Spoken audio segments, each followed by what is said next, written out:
ਰਾਮ ਸਰੂਪ ਅਣਖੀ ਦਾ novel ਬਸ ਹੋਰ ਨਹੀਂ।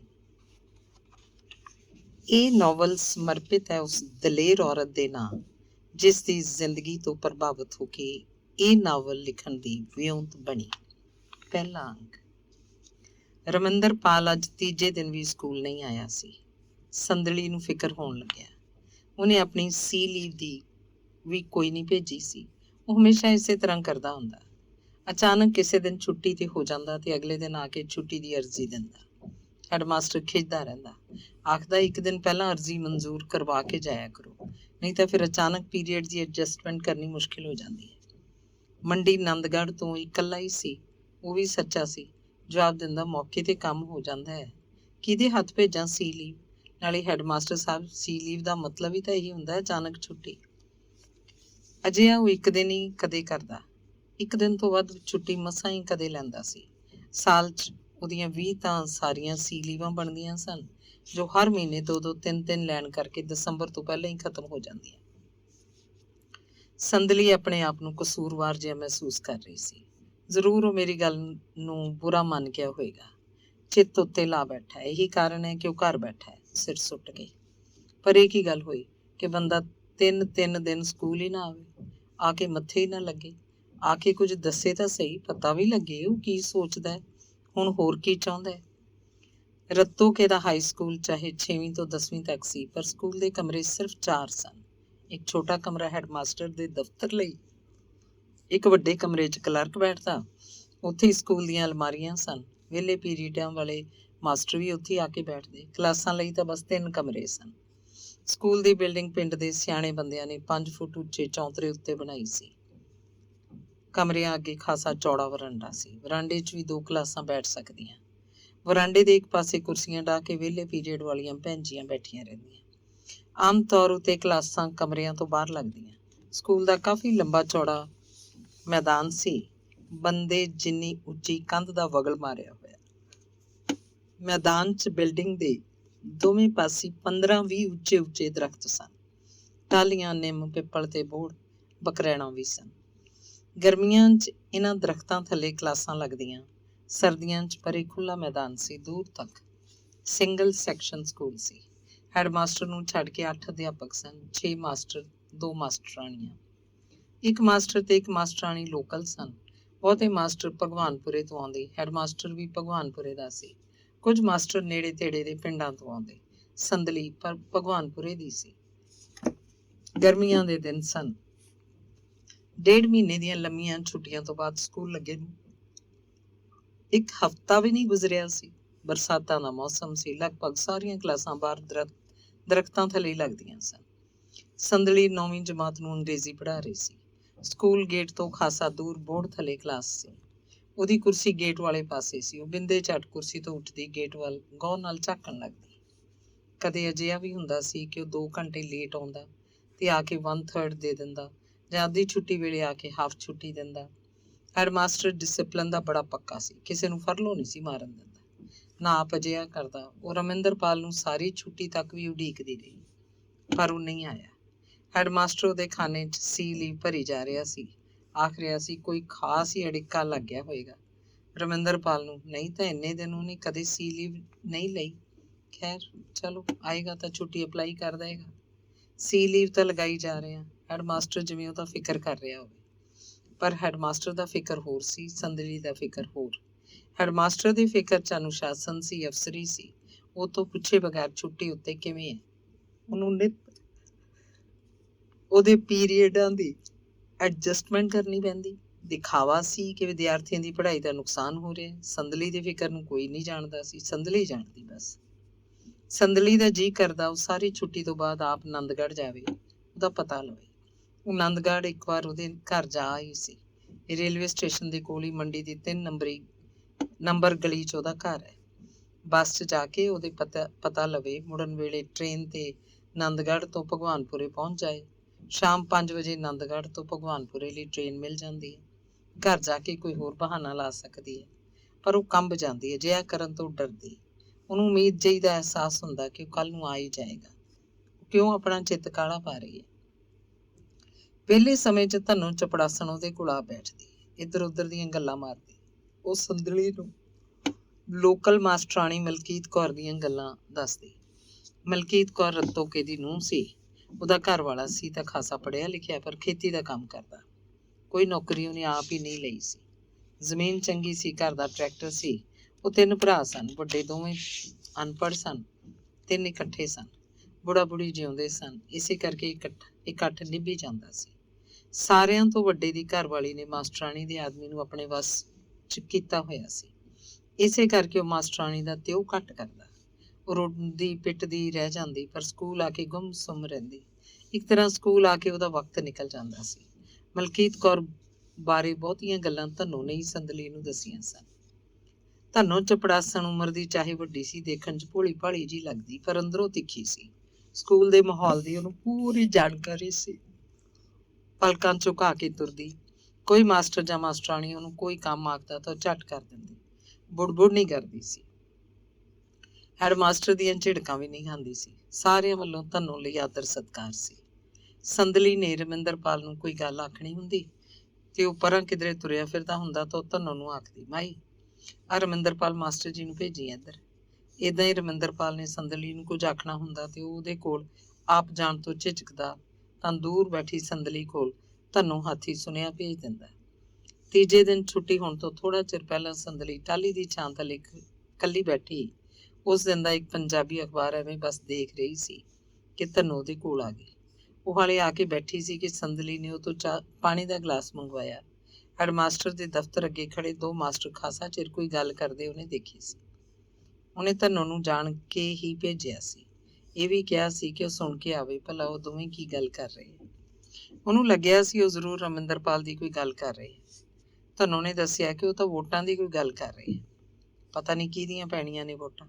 ਧਨੋਂ ਦਾ ਲਿਆਂਦਾ ਪਾਣੀ ਦਾ ਗਲਾਸ ਸੰਦਲੀ ਨੇ ਅੱਧਾ ਵੀ ਨਹੀਂ ਪੀਤਾ, ਬਾਕੀ ਪਰਾਂ ਡੋਲ ਦਿੱਤਾ। ਫਿਰ ਧਨੋਂ ਨੇ ਆਪ ਹੀ ਗੱਲ ਛੇੜੀ ਕਿ ਮਾਸਟਰ ਰਮਿੰਦਰਪਾਲ ਅੱਜ ਤੀਜੇ ਦਿਨ ਵੀ ਨਹੀਂ ਆਇਆ, ਨਾ ਕੋਈ ਛੁੱਟੀ ਭੇਜੀ, ਪਤਾ ਨਹੀਂ ਕੀ ਗੱਲ। ਧਨੋਂ ਦੀ ਗੱਲ ਸੁਣ ਕੇ ਸੰਦਲੀ ਚੁੱਪ ਦੀ ਚੁੱਪ ਰਹਿ ਗਈ। ਉਹਨੂੰ ਅੰਦਰੇ ਅੰਦਰ ਮਹਿਸੂਸ ਹੋਇਆ ਜਿਵੇਂ ਧਨੋਂ ਉਹਨਾਂ ਦੇ ਸਾਰੇ ਭੇਤਾਂ ਨੂੰ ਜਾਣਦੀ ਹੋਵੇ, ਜਿਵੇਂ ਉਹਨੂੰ ਸਭ ਪਤਾ ਹੋਵੇ।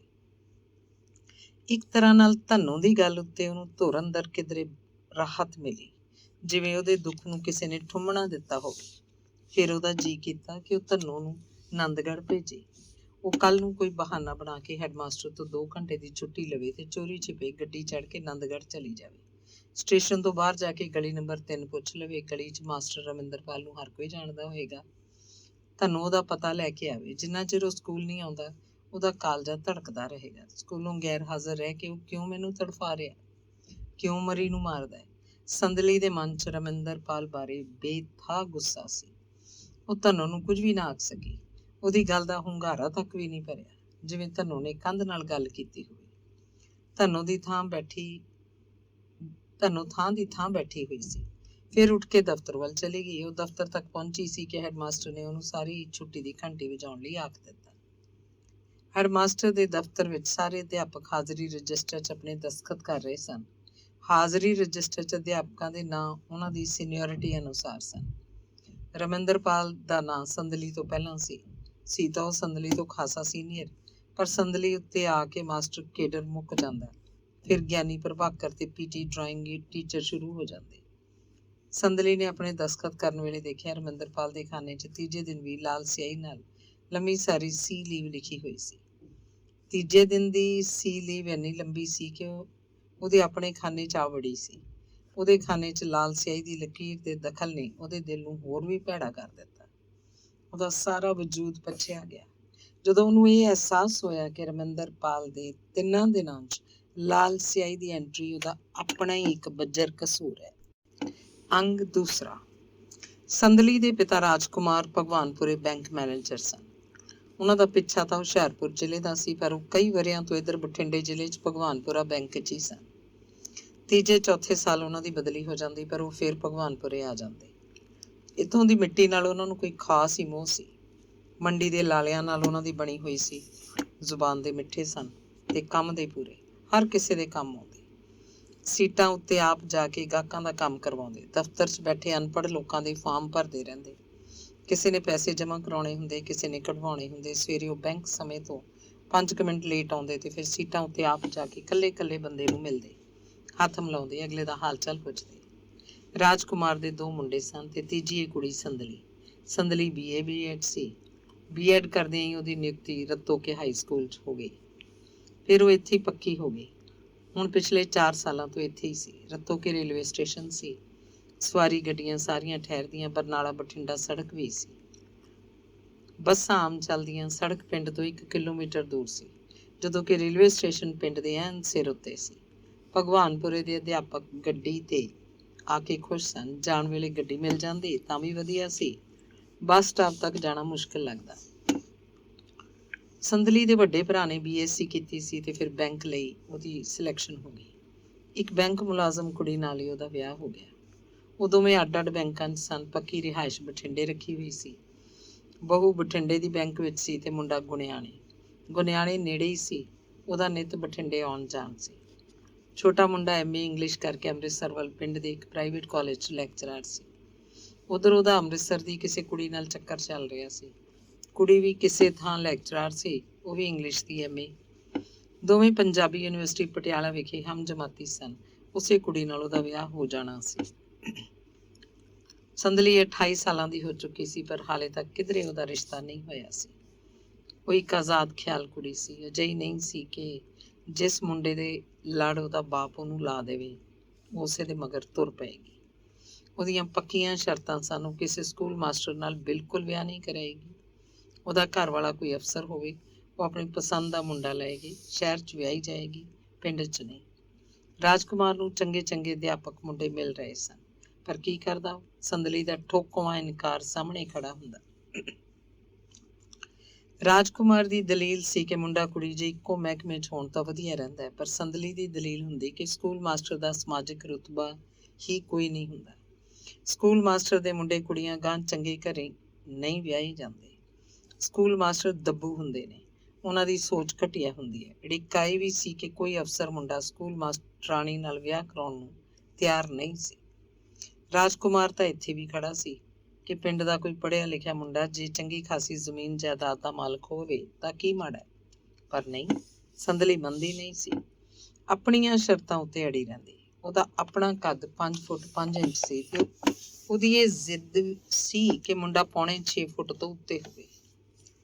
ਰਾਜਕੁਮਾਰ ਉਹਨੂੰ ਪਿਆਰ ਨਾਲ ਬਥੇਰਾ ਸਮਝਾਉਂਦਾ ਕਿ ਦੇਖ ਪੁੱਤ, ਸਾਰੀਆਂ ਚੀਜ਼ਾਂ ਨਹੀਂ ਮਿਲਦੀਆਂ ਹੁੰਦੀਆਂ। ਜੋ ਤੂੰ ਚਾਹੁੰਦੀ ਹੈ ਉਹ ਸਾਰੀਆਂ ਗੱਲਾਂ ਕਿਸੇ ਇੱਕ ਮੁੰਡੇ 'ਚ ਨਹੀਂ ਮਿਲਣਗੀਆਂ। ਕੋਈ ਨਾ ਕੋਈ ਕਮੀ ਤਾਂ ਰਹੇਗੀ। ਤੂੰ ਬਣਦਾ ਤਣਦਾ ਮੁੰਡਾ ਪਸੰਦ ਕਰ ਲੈ ਛੇਤੀ, ਵਿਆਹ ਕਰਕੇ ਮੈਂ ਸੁਰਖਰੂ ਹੋਵਾਂ ਪਰੇ। ਸੰਦਲੀ ਅੱਖਾਂ ਭਰ ਲੈਂਦੀ, ਆਖਦੀ, ਮੈਂ ਕੋਈ ਪਸ਼ੂ ਹਾਂ ਵੀ ਜਿਹਨੂੰ ਮਰਜ਼ੀ ਮੇਰਾ ਰੱਸਾ ਫੜਾ ਦਿਓਗੇ? ਤੁਸੀਂ ਤਾਂ ਮੈਨੂੰ ਘਰੋਂ ਕੱਢਣਾ ਚਾਹੁੰਦੇ ਹੋ। ਕੋਈ ਵੀ ਮੁੰਡਾ ਮੇਰੇ ਉੱਤੇ ਥੋਪ ਦਿਓਗੇ? ਕਿਸੇ ਦਿਨ ਮਾਂ ਉਹਨੂੰ ਮੱਤਾਂ ਦੇਣ ਲੱਗਦੀ ਤਾਂ ਸੰਦਲੀ ਉਹਨੂੰ ਝਿੜਕ ਕੇ ਚੁੱਪ ਕਰਾ ਦਿੰਦੀ। ਚੁੱਪ ਕਰਕੇ ਬੈਠੀ ਰਹਿ ਮੰਮੀ, ਤੈਨੂੰ ਪਤਾ ਵੀ ਹੈ ਕੋਈ ਅਨਪੜ੍ਹ ਡੰਗਰ ਨੂੰ।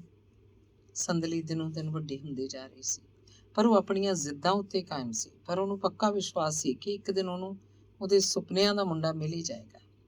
ਚੰਦਰਾ ਪਤਾ ਨਹੀਂ ਕਿੱਥੇ ਲੁਕਿਆ ਬੈਠਾ ਹੈ, ਲੱਭਿਆ ਵੀ ਨਹੀਂ ਲੱਭਦਾ। ਉਹ ਆਪਣੇ ਆਪ ਹੀ ਸਾਹਮਣੇ ਕਿਉਂ ਨਹੀਂ ਆ ਜਾਂਦਾ? ਕਿਉਂ ਮੈਨੂੰ ਦੁਖੀ ਕਰ ਰਿਹਾ? ਉਹ ਜਦੋਂ ਸਵੇਰੇ ਸਦੇਹਾਂ ਜਾਗਦੀ ਤਾਂ ਉਹਦੇ ਸੁਪਨਿਆਂ ਦਾ ਮੁੰਡਾ ਪਟਕ ਦੇ ਕੇ ਉਹਦੇ ਮੱਥੇ ਨਾਲ ਆ ਵੱਜਦਾ। ਇੱਕ ਵਾਰ ਤਾਂ ਉਹਦਾ ਤਨ ਬਦਨ ਗੁਲਾਬ ਦੇ ਫੁੱਲ ਵਾਂਗ ਖਿੜ ਉੱਠਦਾ, ਪਰ ਜਿਉਂ-ਜਿਉਂ ਸਕੂਲ ਜਾਣ ਲਈ ਤਿਆਰ ਹੋ ਰਹੀ ਹੁੰਦੀ, ਉਹਦਾ ਫੁੱਲ ਮੁਰਝਾਉਂਦਾ ਤੁਰਿਆ ਜਾਂਦਾ। ਪਰ ਨਹੀਂ, ਫਿਰ ਵੀ ਉਹਦੇ ਮਨ ਵਿੱਚ ਉਹ ਮੁੰਡਾ ਬੈਠਾ ਹੋਇਆ ਸੀ। ਇਸ ਅਹਿਸਾਸ ਦਾ ਉਹਨੂੰ ਖਾਸਾ ਧਰਵਾਸ ਸੀ। ਇੱਕ ਦਿਨ ਉਹ ਜ਼ਰੂਰ ਮਿਲੇਗਾ। ਉਹਨੇ ਔਰਤਾਂ ਦੀਆਂ ਗੱਲਾਂ ਸੁਣੀਆਂ ਸਨ, ਆਖੇ ਕਿੰਨਾ ਕਿਧਰੇ ਭੱਜ ਲਓ, ਸੰਜੋਗ ਵਲੀ ਹੁੰਦੇ ਨੇ, ਪਤਾ ਵੀ ਨਹੀਂ ਲੱਗਦਾ ਜਿਸ ਦਿਨ ਰਿਸ਼ਤਾ ਪੱਕਾ ਹੋ ਜਾਂਦਾ ਹੈ। ਅੰਗ ਤੀਸਰਾ। ਰਮਿੰਦਰਪਾਲ ਦੀ ਘਰਵਾਲੀ ਨੂੰ ਛਾਤੀ ਦਾ ਕੈਂਸਰ ਸੀ। ਆਖਰ ਨੂੰ ਮਰ ਗਈ। ਦਿਲ ਵਾਲੇ ਪਾਸੇ ਉਹਦੀ ਛਾਤੀ 'ਚ ਪਹਿਲਾਂ ਬਸ ਇੱਕ ਗੰਢ ਜਿਹੀ ਸੀ, ਦੱਬੇ ਤੋਂ ਹੀ ਰੜਕਦੀ, ਨਹੀਂ ਤਾਂ ਬਸ ਉਹਦਾ ਕੋਈ ਦਰਦ ਨਹੀਂ ਸੀ। ਪਰ ਉਹਦਾ ਹੱਥ ਅਚਾਨਕ ਉੱਥੇ ਹੀ ਜਾ ਟਿਕਦਾ। ਇੱਕ ਅਹਿਸਾਸ ਜਿਹਾ ਰਹਿੰਦਾ, ਤੂੰ ਇਹਨੂੰ ਛੇੜਦੀ ਘੁੱਟਦੀ ਕਿਉਂ ਰਹਿੰਦੀ ਹੈ? ਇਹਨੂੰ ਭੁੱਲੀ ਰਿਹਾ ਕਰ ਬਸ। ਇਹ ਕੋਈ ਚੀਜ਼ ਨਹੀਂ ਹੈ, ਇਹ ਗਟੋਲੀਆਂ ਜੀਆਂ ਸਭ ਦੇ ਸਰੀਰ 'ਚ ਹੁੰਦੀਆਂ, ਤੂੰ ਵਹਿਮ ਨਾ ਕਰ। ਰਮਿੰਦਰਪਾਲ ਉਹਨੂੰ ਸਮਝਾਉਂਦਾ ਤਾਂ ਚੰਗਾ, ਉਹ ਸ਼ਾਂਤ ਚਿੱਤ ਹੋ ਜਾਂਦੀ, ਪਰ ਉਹਦਾ ਹੱਥ ਫੇਰ ਆਪਣੀ ਛਾਤੀ ਤੇ ਚਲਿਆ ਜਾਂਦਾ। ਬੋਲਦੀ, ਜਿਵੇਂ ਅੱਗੇ ਨਾਲੋਂ ਵੱਧ ਗਈ ਹੋਵੇ। ਦੇਖਾਂ? ਉਹ ਟੋਹ ਕੇ ਦੇਖਦਾ, ਆਖਦਾ, ਨਾ, ਉੱਡੀ ਹੈ ਪਹਿਲਾਂ ਜਿੰਨੀ। ਉੱਡੀ ਕਿਵੇਂ ਹੈ? ਮੈਨੂੰ ਆਪ ਲੱਗੀ ਜਾਂਦਾ ਉਹ ਫਿਕਰ ਕਰਦੀ।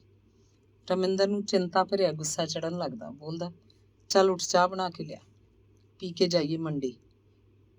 ਕਣਕ ਦੀ ਬੋਰੀ ਸਿੱਟਣ ਨੂੰ ਆਖਿਆ ਸੀ ਨੌਰ ਨੂੰ, ਕਿੰਨੇ ਦਿਨ ਹੋ ਗਏ, ਪਤਾ ਲਵਾਂ। ਪੁੱਛਦਾ, ਅਜੇ ਤਾਂ ਕਈ ਦਿਨਾਂ ਦਾ ਆਟਾ ਹੋਣਾ ਹੈ ਘਰੇ, 2 ਦਿਨ ਹੋਰ ਲੰਘ ਜਾਣਗੇ। ਉਹ ਰਸੋਈ ਨੂੰ ਜਾਂਦੀ ਜਾਂਦੀ ਜਵਾਬ ਦਿੰਦੀ। ਚਾਹ ਪੀਂਦੇ ਉਹ ਦੂਜੇ ਕਮਰੇ 'ਚ ਸੁੱਤੀ ਪਈ ਕੁੜੀ ਨੂੰ ਜਗਾਉਂਦੇ ਤੇ ਉੱਚੀਆਂ ਹਾਕਾਂ ਮਾਰ ਕੇ ਚਾਹ ਪੀਣ ਲਈ ਆਖਦੀ। ਅੱਖਾਂ ਮਲਦੀ ਤੇ ਗੁੱਜਾ ਗੁੱਜਾ ਮੁਸਕਰਾਉਂਦੀ ਸ਼ੀਲੂ ਉਹਨਾਂ ਕੋਲ ਆ ਬੈਠਦੀ। ਉਹਦੇ ਨਾਲ ਉਹਦੀ ਪੜ੍ਹਾਈ ਦੀਆਂ ਗੱਲਾਂ ਕਰਨ ਲੱਗਦੇ। ਸ਼ੀਲੂ ਆਪਣੀ ਹਿੰਦੀ ਟੀਚਰ ਦੀਆਂ ਨਕਲਾਂ ਉਤਾਰਦੀ। ਸ਼ੀਲੂ ਨੂੰ ਉਹ ਬਹੁਤ ਭੈੜੀ ਲੱਗਦੀ ਸੀ। ਨਿੱਕੀ ਜੀ ਕਿਸੇ ਗੱਲ ਕਰਕੇ ਉਹਨੂੰ ਖੜੀ ਹੋ ਕੇ ਕਾਪੀ ਵਿੱਚੋਂ ਨਿਬੰਧ ਯਾਦ ਕਰਨ ਦੀ ਸਜ਼ਾ ਦਿੰਦੀ। ਸ਼ੀਲੂ 6ਵੀਂ ਜਮਾਤ 'ਚ ਪੜ੍ਹਦੀ ਸੀ। ਉਹਦੀ ਛਾਤੀ ਦੀ ਗੰਢ ਫੇਰ ਦਰਦ ਕਰਨ ਲੱਗੀ। ਇਸ ਵਿੱਚ ਰਮਿੰਦਰਪਾਲ ਉਹਦਾ ਆਪਣਾ ਹੀ ਕਸੂਰ ਆਖਦਾ। ਉਹ ਹਰ ਵੇਲੇ ਇਹਨੂੰ ਦਬਦੀ ਘੁੱਟਦੀ ਰਹਿੰਦੀ ਸੀ, ਪਲੋਸਦੀ ਰਹਿੰਦੀ। ਇਸੇ ਕਰਕੇ ਗਟੋਲੀ ਵੱਧਦੀ ਗਈ। ਇਸੇ ਕਰਕੇ ਇਹਦੇ 'ਚ ਦਰਦ ਪੈਦਾ ਹੋਇਆ। ਇਹ ਸਭ ਗੱਲਾਂ ਉਹ ਗੁੱਸੇ 'ਚ ਆਖਦਾ। ਆਖੀ ਵੀ ਜਾਂਦਾ, ਫਿਕਰ ਵੀ ਕਰਦਾ। ਉਹਨੇ ਛਾਤੀ ਦੇ ਕੈਂਸਰ ਬਾਰੇ ਪਹਿਲਾਂ ਸੁਣਿਆ ਹੋਇਆ ਸੀ। ਉਹਨੂੰ ਇਹੀ ਡਰ ਸੀ। ਉਹ ਰਮਿੰਦਰਪਾਲ ਦੇ ਉੱਚੇ ਬੋਲ ਸੁਣਦੀ ਤੇ ਅੱਖਾਂ ਭਰ ਲੈਂਦੀ। ਭਰੀਆਂ ਅੱਖਾਂ ਨਾਲ ਹੀ ਇੱਧਰ ਉੱਧਰ ਘਰ ਦੇ ਨਿੱਕੇ ਮੋਟੇ ਕੰਮ ਕਰਨ ਲੱਗਦੀ। ਤੇ ਫਿਰ ਜਦੋਂ ਉਹਨੂੰ ਰਾਤਾਂ ਨੂੰ ਨੀਂਦ ਨਾ ਆਉਂਦੀ, ਉਹ ਹਾਏ ਹਾਏ ਕਰਦੀ। ਉਹ ਤੋਂ ਡਰਦੀ ਬੋਲਦੀ ਕੁਝ ਨਾ। ਉਹਦੀ ਆਪਣੀ ਵੀ ਜਾਗ ਖੁੱਲ ਜਾਂਦੀ। ਉੱਠਦਾ, ਉਹਨੂੰ ਪੇਨ ਕਿਲਰ ਦਿੰਦਾ। ਰਮਿੰਦਰਪਾਲ ਧੁਰ ਅੰਦਰ ਕਿਧਰੇ ਆਪਣੇ ਆਪ ਨੂੰ ਗੁਨਾਹਗਾਰ ਜਿਹਾ ਸਮਝਦਾ, ਜਿਵੇਂ ਉਹ ਘਰ ਵਾਲੀ ਨੂੰ ਪੇਨ ਕਿਲਰ ਦੇ ਕੇ ਆਪਣੇ ਆਰਾਮ ਦਾ ਪ੍ਰਬੰਧ ਕਰੀ ਜਾਂਦਾ ਹੋਵੇ। ਘਰ ਵਾਲੀ ਦੀ ਹਾਏ ਹਾਏ ਉਹਨੂੰ ਸੌਣ ਨਹੀਂ ਦਿੰਦੀ ਸੀ। ਪਰ ਉਹਦੀ ਛਾਤੀ ਦੇ ਦਰਦ ਦਾ ਇਲਾਜ ਪੇਨ ਕਿਲਰ ਨਹੀਂ ਸੀ। ਗੋਲੀ ਦਾ ਅਸਰ ਮੁੱਕਦਾ, ਦਰਦ ਦੂਣ ਸਵਾਇਆ ਉੱਠ ਖੜਦਾ। ਉਹਦਾ ਜੀਅ ਕਰਦਾ ਕਿ ਉਹ ਤੇਜ਼ ਚਾਕੂ ਲੈ ਕੇ ਆਪਣੀ ਸਾਰੀ ਛਾਤੀ ਨੂੰ ਕੱਟ ਸੁੱਟੇ, ਜਿਵੇਂ ਛਾਤੀ ਉਹਦੇ ਪਿੰਡੇ ਉੱਤੇ ਵਾਧੂ ਦਾ ਮਾਸ ਹੋਵੇ। ਬਰੀਫ ਕੇਸ 'ਚ ਖਾਸੇ ਸਾਰੇ ਨੋਟ ਪਾ ਕੇ ਇੱਕ ਦਿਨ ਰਮਿੰਦਰਪਾਲ ਉਹਨੂੰ ਲੁਧਿਆਣੇ ਲੈ ਗਿਆ। ਉੱਥੋਂ ਦੇ ਦਇਆਨੰਦ ਹਸਪਤਾਲ 'ਚ ਛਾਤੀ ਦੀ ਗੰਢ ਦਿਖਾਈ। ਡਾਕਟਰਾਂ ਨੇ ਤੁਰੰਤ ਹੀ ਗੰਢ ਕੱਢ ਦਿੱਤੀ, ਪੱਟੀ ਕਰ ਦਿੱਤੀ। ਉਹ 2-3 ਦਿਨਾਂ ਬਾਅਦ ਹੀ ਘਰ ਨੂੰ ਮੁੜ ਆਏ। ਗੋਲੀਆਂ ਲਿਖ ਦਿੱਤੀਆਂ ਸੀ। ਚੌਥੇ ਦਿਨ ਆ ਕੇ ਫਿਰ ਪੱਟੀ ਕਰਾਉਣੀ ਸੀ। ਉਹਨਾਂ ਨੇ ਦੱਸਿਆ, ਇਹ ਉਹ ਚੀਜ਼ ਨਹੀਂ ਹੈ, ਐਵੇਂ ਬਸ ਗੰਢ ਜਿਹੀ ਸੀ, ਜ਼ਖਮ ਭਰਨ ਨਾਲ ਸਭ ਠੀਕ ਹੋ ਜਾਏਗਾ। ਉਹ ਡਾਕਟਰਾਂ ਦੇ ਕਹਿਣ ਅਨੁਸਾਰ ਥੋੜੇ ਦਿਨਾਂ ਬਾਅਦ ਹੀ ਲੁਧਿਆਣੇ ਜਾ ਕੇ ਪੱਟੀ ਕਰਾਉਂਦੇ ਸਨ। ਉਹਨਾਂ ਦਰਦ ਨਹੀਂ ਸੀ। ਪਤਾ ਨਹੀਂ ਇਹ ਗੋਲੀਆਂ ਦਾ ਅਸਰ ਸੀ, ਪਤਾ ਨਹੀਂ ਗੰਢ ਦੇ ਕੱਢ ਦੇਣ ਕਰਕੇ, ਪਤਾ ਨਹੀਂ ਕੀ ਸੀ, ਪਰ ਜ਼ਖਮ ਭਰਦਾ ਨਹੀਂ ਲੱਗਦਾ ਸੀ, ਰਿਸਦਾ ਰਹਿੰਦਾ। ਡਾਕਟਰ ਹੌਸਲਾ ਦਿੰਦਾ, ਇਹ ਜ਼ਖਮ ਰਾਜ਼ੀ ਹੋ ਜਾਏਗਾ। ਹੁਣ ਤੱਕ ਜ਼ਖਮ ਰਾਜ਼ੀ ਕਿਉਂ ਨਹੀਂ ਹੋਇਆ? ਰਮਿੰਦਰਪਾਲ ਨੇ ਰੁੱਖੇ ਬੋਲ 'ਚ ਇੱਕ ਦਿਨ ਡਾਕਟਰ ਨੂੰ ਪੁੱਛਿਆ। ਛਾਤੀ ਦਾ ਮਾਮਲਾ ਹੈ, ਜ਼ਖਮ ਭਰਦਾ ਹੀ ਭਰਦਾ ਹੁੰਦਾ। ਇਹ ਉਹ ਚੀਜ਼ ਨਹੀਂ, ਵਹਿਮ ਕਰਨ ਦੀ ਲੋੜ ਨਹੀਂ। Have a patience, don't take it serious, doctor ਦਾ ਜਵਾਬ ਸੀ। ਰਮਿੰਦਰਪਾਲ ਨੂੰ ਥੋੜੀ ਤਸੱਲੀ ਮਿਲੀ। ਘਰ ਵਾਲੀ ਦਾ ਵੀ ਚਿੱਤ ਟਿਕ ਗਿਆ। ਰਮਿੰਦਰਪਾਲ ਨੇ ਪੁੱਛਿਆ, ਡਾਕਟਰ ਸਾਹਿਬ, ਐਡੀ ਦੂਰੋਂ ਆਉਣਾ ਜਾਣਾ ਮੁਸ਼ਕਿਲ ਹੈ, ਜੇ ਪੱਟੀ ਉੱਥੇ ਕਿਸੇ ਤੋਂ ਕਰਾ ਲਿਆ ਕਰੀਏ ਜਿਵੇਂ ਇੱਥੇ ਹੁੰਦੀ ਹੈ? ਹਾਂਜੀ ਠੀਕ ਹੈ, ਉੱਥੇ ਵੀ ਹੋ ਸਕਦੀ ਹੈ ਡ੍ਰੈਸਿੰਗ। ਹੈਗਾ ਜੀ ਸਾਡਾ ਇੱਕ ਬੰਦਾ ਉੱਥੇ। ਨੰਦਗੜ੍ਹ ਛਾਤੀ ਦੀਆਂ ਪੱਟੀਆਂ 2 ਮਹੀਨੇ ਹੁੰਦੀਆਂ ਰਹੀਆਂ, ਪਰ ਜ਼ਖਮ ਠੀਕ ਨਹੀਂ ਹੋਇਆ। ਉਹ ਦਿਨੋਂ ਦਿਨ ਕਮਜ਼ੋਰ ਹੁੰਦੀ ਜਾ ਰਹੀ ਸੀ। ਫਿਰ ਤਾਂ ਰਸੋਈ ਦਾ ਕੰਮ ਵੀ ਨਹੀਂ ਹੁੰਦਾ ਸੀ। ਛਾਤੀ 'ਚ ਦਰਦ ਹੁੰਦਾ, ਉਹਦਾ ਸਾਹ ਚੜ ਜਾਂਦਾ। ਉਹ ਕੰਮ ਵਿੱਚੇ ਛੱਡ ਕੇ ਬੈੱਡ ਤੇ ਜਾ ਡਿੱਗਦੀ ਤੇ ਹੌਕੇ ਲੈਣ ਲੱਗਦੀ। ਉਹਦੀ ਸਿਹਤ ਦਿਨੋਂ ਦਿਨ ਡਿੱਗਦੀ ਗਈ। ਡਾਕਟਰਾਂ ਦੀ ਸਲਾਹ ਨਾਲ ਖੂਨ ਦੀਆਂ 2 ਬੋਤਲਾਂ ਵੀ ਦਿੱਤੀਆਂ ਗਈਆਂ। ਉਹ ਫਿਰ ਵੀ 15ਵੇਂ-20ਵੇਂ ਦਿਨ ਲੁਧਿਆਣੇ ਜਾਂਦੇ ਸੀ। ਅਖੀਰ ਉੱਤੇ ਡਾਕਟਰ ਨੇ ਦੱਸਿਆ ਕਿ ਬ੍ਰੈਸਟ ਕੈਂਸਰ ਹੈ। ਡਾਕਟਰ ਆਖ ਰਿਹਾ ਸੀ, ਅਸੀਂ ਤਾਂ ਸੋਚਿਆ ਸੀ ਜ਼ਖਮ ਠੀਕ ਹੋ ਜਾਏਗਾ, ਪਰ ਰੂਟਸ ਉਹ ਬਚ ਨਹੀਂ ਸਕੀ ਸੀ। ਰਮਿੰਦਰ ਦਾ ਸੰਸਾਰ ਜਿਵੇਂ ਸੁੰਨਾ ਹੋ ਗਿਆ ਹੋਵੇ। ਉਹਨੂੰ ਕੁਝ ਵੀ ਨਹੀਂ ਸੋਚਦਾ ਸੀ ਕਿ ਉਹ ਕੀ ਕਰੇ, ਕਿੱਧਰ ਜਾਵੇ। ਚਾਹੇ ਉਹ ਬਿਮਾਰ ਸੀ, ਕੰਮ ਕੋਈ ਨਹੀਂ ਕਰ ਸਕਦੀ ਸੀ, ਘਰ 'ਚ ਬੈਠੀ ਦਿਸਦੀ ਤਾਂ ਸੀ। ਉਹਦੇ ਨਾਲ ਉਹ ਗੱਲਾਂ ਕਰ ਸਕਦਾ ਸੀ, ਉਹ ਗੱਲਾਂ ਜਿਹੜੀਆਂ ਹੁਣ ਉਹ ਹੋਰ ਕਿਸੇ ਨਾਲ ਨਹੀਂ ਕਰ ਸਕਦਾ। ਉਹਦੀ ਹੋਂਦ ਕਰਕੇ ਉਹਦਾ ਸੰਸਾਰ ਵਸਿਆ ਹੋਇਆ ਸੀ। ਜਦੋਂ ਜਿਉਂਦੀ ਘਰ 'ਚ ਬੈਠੀ ਸੀ, ਘਰ ਦਾ ਸਾਰਾ ਕੰਮ, ਰੋਟੀ ਟੁੱਕ ਤੋਂ ਲੈ ਕੇ ਕੱਪੜੇ ਧੋਣ ਤੇ ਸਫਾਈਆਂ, ਉਹ ਤੇ ਸ਼ੀਲੋ ਰਲ ਮਿਲ ਕੇ ਕਰ ਲੈਂਦੇ ਸਨ। ਉਹ ਕੁੜੀ ਨੂੰ ਆਖ ਵੇਖ ਕੇ ਕਈ ਕੰਮ ਕਰਵਾਉਂਦੀ ਰਹਿੰਦੀ। ਉਦੋਂ ਉਹਨੂੰ ਇਹ ਸਾਰੇ ਕੰਮ ਔਖੇ ਨਹੀਂ ਲੱਗਦੇ ਸੀ। ਉਹ ਵੇਲੇ ਸਿਰ ਸਵੇਰੇ ਤਿਆਰ ਹੋ ਜਾਂਦੇ ਸਨ। ਕੁੜੀ ਸਕੂਲ ਨੂੰ ਤੁਰ ਜਾਂਦੀ ਤੇ ਉਹ ਆਪ ਸਾਈਕਲ ਲੈ ਕੇ ਰੱਤੋਕੇ ਨੂੰ ਚੱਲ ਪੈਂਦਾ। ਹੁਣ ਵੀ ਤਾਂ ਐਵੇਂ ਹੀ ਕਰਦੇ ਸਨ। ਦਾਲ ਸਬਜ਼ੀ ਉਹ ਖੁਦ ਬਣਾਉਂਦਾ। 2-2 ਦਿਨਾਂ ਦੀ ਇਕੱਠੀ ਦਾਲ ਸਬਜ਼ੀ ਬਣਾ ਕੇ ਫਰਿੱਜ 'ਚ ਰੱਖ ਲੈਂਦਾ। ਆਟਾ ਆਪ ਗੁੰਨਦਾ, 2 ਦਿਨਾਂ ਦਾ ਇਕੱਠਾ ਹੀ ਤੇ ਫਰਿੱਜ 'ਚ ਰੱਖ ਦਿੰਦਾ। ਸ਼ੀਲੋ ਨਿੱਕੇ ਨਿੱਕੇ ਹੱਥਾਂ ਨਾਲ ਚੱਕਲੇ ਵੇਲਣੇ ਤੇ ਨਿੱਕੀਆਂ ਨਿੱਕੀਆਂ ਰੋਟੀਆਂ ਬਣਾਉਂਦੀ ਹੈ ਤੇ ਗੈਸ ਉੱਤੇ ਉਹ ਦੋਵੇਂ ਪਿਓ ਧੀ ਰੋਟੀਆਂ ਸੇਕ ਲੈਂਦੇ ਹਨ। ਕੱਪੜੇ ਧੋਣ ਤੇ ਸਫਾਈਆਂ ਲਈ ਇੱਕ ਨੌਕਰਾਣੀ ਰੱਖ ਲਈ ਹੈ। ਇਹ ਨੌਕਰਾਣੀ ਬਰਤਨ ਵੀ ਧੋ ਮਾਂਜ ਜਾਂਦੀ ਹੈ। ਉਹ ਪਹਿਲਾਂ ਵਾਂਗ ਹੀ ਸਵੇਰੇ ਵੇਲੇ ਸਿਰ ਤਿਆਰ ਹੋ ਕੇ ਆਪੋ ਆਪਣੇ ਸਕੂਲਾਂ ਨੂੰ ਚਲੇ ਜਾਂਦੇ ਹੈ। ਘਰ ਦਾ ਕਾਰੋਬਾਰ ਇੱਕ ਤਰ੍ਹਾਂ ਨਾਲ ਪਹਿਲਾਂ ਵਾਂਗ ਹੀ ਚੱਲ ਰਿਹਾ ਹੈ। ਸ਼ੀਲੋ ਉਹਦੇ ਨਾਲ ਨਿੱਕੀਆਂ ਨਿੱਕੀਆਂ ਗੱਲਾਂ ਵੀ ਕਰਦੀ ਹੈ, ਪਰ ਰਮਿੰਦਰਪਾਲ ਨੂੰ ਇਹ ਸਭ ਔਖਾ ਲੱਗਦਾ ਹੈ। ਘਰ 'ਚ ਕੁੜੀ ਦੀ ਮਾਂ ਨਹੀਂ ਹੈ ਤਾਂ ਕੁਝ ਵੀ ਨਹੀਂ ਹੈ। ਇਹ ਘਰ ਹੁਣ ਇੱਕ ਤਰ੍ਹਾਂ ਨਾਲ ਇੱਟਾਂ ਸੀਮੈਂਟ ਦੀ ਚਾਰ ਦੀਵਾਰੀ ਹੈ, ਹੋਰ ਕੁਝ ਵੀ ਨਹੀਂ। ਰਿਸ਼ਤੇਦਾਰ ਹੁਣ ਵੀ ਆਉਂਦੇ ਹਨ, ਇੱਕ ਰਾਤ ਰਹਿੰਦੇ ਹਨ ਤੇ ਅਫਸੋਸ ਦੀਆਂ ਗੱਲਾਂ ਕਰਕੇ ਉਹਨੂੰ ਹੋਰ ਉਦਾਸ ਕਰ ਜਾਂਦੇ ਹਨ। ਦੋਸਤ ਆਉਂਦੇ ਹਨ, ਇੱਕ ਰਾਤ ਰਹਿੰਦੇ ਹਨ, ਉਹ ਦਾਰੂ ਪੀਂਦੇ ਹਨ, ਤਰ੍ਹਾਂ ਤਰ੍ਹਾਂ ਦੀਆਂ ਸਲਾਹਾਂ ਦੇ ਕੇ ਉਹਨੂੰ ਭਾਵੁਕ ਕਰ ਜਾਂਦੇ ਹਨ। ਦਿਨ ਚੜ੍ਹਦਾ ਹੈ, ਛਿਪ ਜਾਂਦਾ ਹੈ, ਰਾਤ ਪੈਂਦੀ ਹੈ, ਸਵੇਰੇ ਸੂਰਜ ਫੇਰ ਚੜ੍ਹ ਆਉਂਦਾ ਹੈ। ਉਹਨੂੰ ਦਿਨ ਵੀ ਇੱਕ ਰਾਤ ਲੱਗਦੀ ਹੈ। ਉਹ ਰਾਤਾਂ ਨੂੰ ਸੌਂਦਾ ਨਹੀਂ, ਜਾਗਦਾ ਰਹਿੰਦਾ ਹੈ, ਜਿਵੇਂ ਰਾਤ ਵੀ ਦਿਨ ਵਾਂਗ ਜਾਗਦੀ ਹੋਵੇ। ਅਜੀਬ ਸਿਲਸਿਲਾ ਚੱਲ ਪਿਆ ਹੈ। ਸ਼ੀਲੋ ਉਹਦੇ ਵਾਲੇ ਕਮਰੇ 'ਚ ਬੈੱਡ ਉੱਤੇ ਪਈ ਛੇਤੀ ਸੌਂ ਜਾਂਦੀ ਹੈ, ਪਰ ਉਹਨੂੰ ਨੀਂਦ ਨਹੀਂ ਆਉਂਦੀ। ਉਹ ਰਾਤ 1 ਵਜੇ ਤੱਕ ਛੋਟੇ ਟਰਾਂਜਿਸਟਰ ਤੋਂ ਉਰਦੂ ਸਰਵਿਸ ਦੇ ਗਾਣੇ ਸੁਣਦਾ ਰਹਿੰਦਾ। ਕਮਾਲ ਹੈ, 1 ਵਜੇ ਸੌਂ ਕੇ ਉਹਨੂੰ ਫਿਰ 3 ਵਜੇ ਜਾਗ ਆ ਜਾਂਦੀ ਹੈ। ਉਹ ਜਾਗਦਾ ਹੋਇਆ ਪੈ ਨਹੀਂ ਸਕਦਾ। ਉਹਦੀ ਬੇਚੈਨੀ ਉਹਨੂੰ ਬਾਹੋਂ ਫੜ ਕੇ ਬੈਠਾ ਕਰ ਦਿੰਦੀ ਹੈ। ਚੁੱਪਚਾਪ ਰਸੋਈ 'ਚ ਜਾ ਕੇ 1 ਕੱਪ ਚਾਹ ਬਣਾਉਂਦਾ ਹੈ। ਚਾਹ ਪੀਂਦਾ ਪੀਂਦਾ ਕੋਈ ਕਿਤਾਬ ਪੜ੍ਹਨ ਲੱਗਦਾ ਹੈ। ਉਹਨੂੰ ਦੁਬਾਰਾ ਨੀਂਦ ਆਉਂਦੀ ਹੈ ਤਾਂ ਸਵੇਰੇ ਉੱਠਣ ਦਾ ਵੇਲਾ ਹੋ ਚੁੱਕਿਆ ਹੁੰਦਾ ਹੈ। ਇੱਦਾਂ ਹੀ ਉਹਨੇ ਬਹੁਤ ਸਾਰੀਆਂ ਕਿਤਾਬਾਂ ਪੜ੍ਹ ਦਿੱਤੀਆਂ ਹਨ। ਉਹਨਾਂ ਦੇ ਸਕੂਲ ਦੀ ਲਾਇਬ੍ਰੇਰੀ ਵਿੱਚ ਬਹੁਤ ਸਾਰੀਆਂ ਕਿਤਾਬਾਂ ਹਨ। 2 ਵੱਡੀਆਂ ਅਲਮਾਰੀਆਂ ਭਰੀਆਂ ਪਈਆਂ ਹਨ। ਇਹਨਾਂ ਅਲਮਾਰੀਆਂ ਨੂੰ ਕਿਸੇ ਨੇ ਕਦੀ ਨਹੀਂ ਖੋਲ੍ਹ ਕੇ ਵੇਖਿਆ ਸੀ। ਹੁਣ ਇਹਨਾਂ ਕਿਤਾਬਾਂ ਦੇ ਭਾਗ ਜਾਗ ਪਏ ਹਨ। ਲਾਇਬ੍ਰੇਰੀ ਦੇ ਇੰਚਾਰਜ ਮਾਸਟਰ ਨੇ ਚਾਬੀਆਂ ਰਮਿੰਦਰਪਾਲ ਨੂੰ ਹੀ ਫੜਾ ਦਿੱਤੀਆਂ। ਉਹ ਆਪ ਹੀ ਅਲਮਾਰੀ ਖੋਲ੍ਹਦਾ ਹੈ, ਕੋਈ ਇੱਕ ਕਿਤਾਬ ਕੱਢਦਾ ਹੈ, ਉਹਦੀ ਗਰਦ ਝਾੜ ਕੇ ਆਪਣੇ ਝੋਲੇ 'ਚ ਪਾ ਲੈਂਦਾ ਹੈ। ਉਹਦੇ ਸਾਈਕਲ ਦੇ ਹੈਂਡਲ ਨਾਲ ਲਟਕਦੇ ਝੋਲੇ 'ਚ ਹਮੇਸ਼ਾ ਰੋਟੀ ਵਾਲਾ ਟਿਫਨ ਹੁੰਦਾ ਹੈ ਤੇ ਕੋਈ ਇੱਕ ਕਿਤਾਬ। ਅਲਮਾਰੀਆਂ ਵਿੱਚ ਨਾਨਕ ਸਿੰਘ ਤੇ ਜਸਵੰਤ ਸਿੰਘ ਕੰਵਲ ਦੇ ਬਹੁਤ ਸਾਰੇ ਨਾਵਲ ਹਨ, ਜੋ ਉਹਨੇ ਇੱਕ ਇੱਕ ਕਰਕੇ ਸਭ ਪੜ੍ਹ ਲਏ ਹਨ। ਰੂਸੀ ਕਿਤਾਬਾਂ ਦੇ ਪੰਜਾਬੀ ਅਨੁਵਾਦ ਹਨ, ਜੋ ਉਹਨੂੰ ਬਹੁਤ ਚੰਗੇ ਲੱਗਦੇ ਹਨ। ਰਮਿੰਦਰਪਾਲ ਆਮ ਤੌਰ 'ਤੇ ਨਾਵਲ ਪੜ੍ਹਦਾ ਹੈ। ਨਾਵਲਾਂ ਵਿੱਚ ਉਹਨੂੰ ਆਪਣਾ ਆਪ ਲੱਭਦਾ ਹੈ। ਨਾਵਲਾਂ ਵਿੱਚ ਉਹਨੂੰ ਕੋਈ ਅਜਿਹੀ ਔਰਤ ਮਿਲ ਜਾਂਦੀ ਹੈ ਜਿਹਦੇ ਨਾਲ ਜਿਵੇਂ ਉਹ ਆਪ ਜੁੜਿਆ ਹੋਵੇ। ਉਹਦੇ ਸੁਪਨਿਆਂ ਦੀ ਔਰਤ, ਉਹਦੇ ਮਾਜ਼ੀ ਦੀ ਔਰਤ, ਉਹਦੇ ਭਵਿੱਖ ਦੀ ਔਰਤ। ਅੰਗ ਚੌਥਾ। ਰਮਿੰਦਰਪਾਲ ਦੀ ਘਰਵਾਲੀ ਦੇ ਦਾਹ ਸੰਸਕਾਰ ਸਮੇਂ ਰੱਤੋਕੇ ਦਾ ਹੈਡਮਾਸਟਰ ਤੇ 2 ਮਾਸਟਰ ਹੋਰ ਆਏ ਸਨ, ਪਰ ਉਹਦੀ ਮੌਤ ਤੋਂ 3-4 ਦਿਨਾਂ ਬਾਅਦ ਸਾਰਾ ਸਟਾਫ ਅਫਸੋਸ ਕਰਨ ਆਇਆ। ਦੋਵੇਂ ਮਾਸਟਰਾਣੀਆਂ ਵੀ ਆਈਆਂ ਸੀ, ਸੰਦਲੀ ਤੇ ਮਲਕੀਤ ਕੌਰ। ਘਰ 'ਚ ਚਾਹੇ ਹੋਰ ਰਿਸ਼ਤੇਦਾਰ ਵੀ ਸਨ, ਆਂਢ ਗੁਆਂਢ ਦੇ ਲੋਕ ਸਨ, ਪਰ ਦੋਵੇਂ ਮਾਸਟਰਾਣੀਆਂ ਸੱਥਰ ਤੋਂ ਉੱਠ ਕੇ ਰਸੋਈ 'ਚ ਚਲੀਆਂ ਗਈਆਂ ਤੇ ਕੰਮ ਕਰਾਉਣ ਲੱਗੀਆਂ। ਫਿਰ ਉਹ ਅੰਦਰਲੇ ਕਮਰੇ 'ਚ ਅਫਸੋਸ ਕਰਨ ਆਈਆਂ ਬੁੜੀਆਂ ਵਿੱਚ ਬੈਠ ਕੇ ਚਾਹ ਪੀਣ ਲੱਗੀਆਂ। ਸੰਦਲੀ ਸ਼ੀਲੋ ਨੂੰ ਪਿਆਰ ਕਰ ਰਹੀ ਸੀ। ਰਮਿੰਦਰਪਾਲ ਕਿਸੇ ਗੱਲ ਕਰਕੇ ਬੈਠਕ ਵਿੱਚੋਂ ਉੱਠ ਕੇ ਬਿੰਦ ਦੀ ਬਿੰਦ ਬੁੜੀਆਂ ਵਾਲੇ ਕਮਰੇ 'ਚ ਆਇਆ ਸੀ ਤੇ ਇੱਕ ਪਲ ਪਲਕਾਂ ਉਠਾ ਕੇ ਉਹਨੇ ਸ਼ੀਲੋ ਵੱਲ ਦੇਖਿਆ ਸੀ। ਸੰਦਲੀ ਉਹਨੂੰ ਬੁੱਕਲ 'ਚ ਲਈ ਬੈਠੀ ਸੀ। ਰਮਿੰਦਰਪਾਲ ਨੂੰ ਬਿੰਦ ਦੀ ਬਿੰਦ ਕਿੰਨਾ ਚੰਗਾ ਲੱਗਿਆ ਸੀ, ਜਿਵੇਂ ਉਹਦੀ ਮਾਂ ਕੁੜੀ ਨੂੰ ਸੰਭਾਲੀ ਬੈਠੀ ਹੋਵੇ। ਬਸ ਉਹ ਦਿਨ ਰਮਿੰਦਰਪਾਲ ਦੇ ਧੁਰ ਅੰਦਰ ਸੰਦਲੀ ਦਾ ਹਲਕਾ ਹਲਕਾ ਅਹਿਸਾਸ ਫੁੱਲਾਂ ਦੇ ਪੱਕੇ ਰੰਗ ਵਾਂਗ ਛਾਪਿਆ ਗਿਆ। ਉਹਦੇ ਬਾਰੇ ਉਹ ਕੁਝ ਦਾ ਕੁਝ ਸੋਚਣ ਲੱਗ ਪਿਆ। ਫਿਰ ਵੀ ਘਰਵਾਲੀ ਦਾ ਦੁੱਖ ਵੱਡਾ ਸੀ।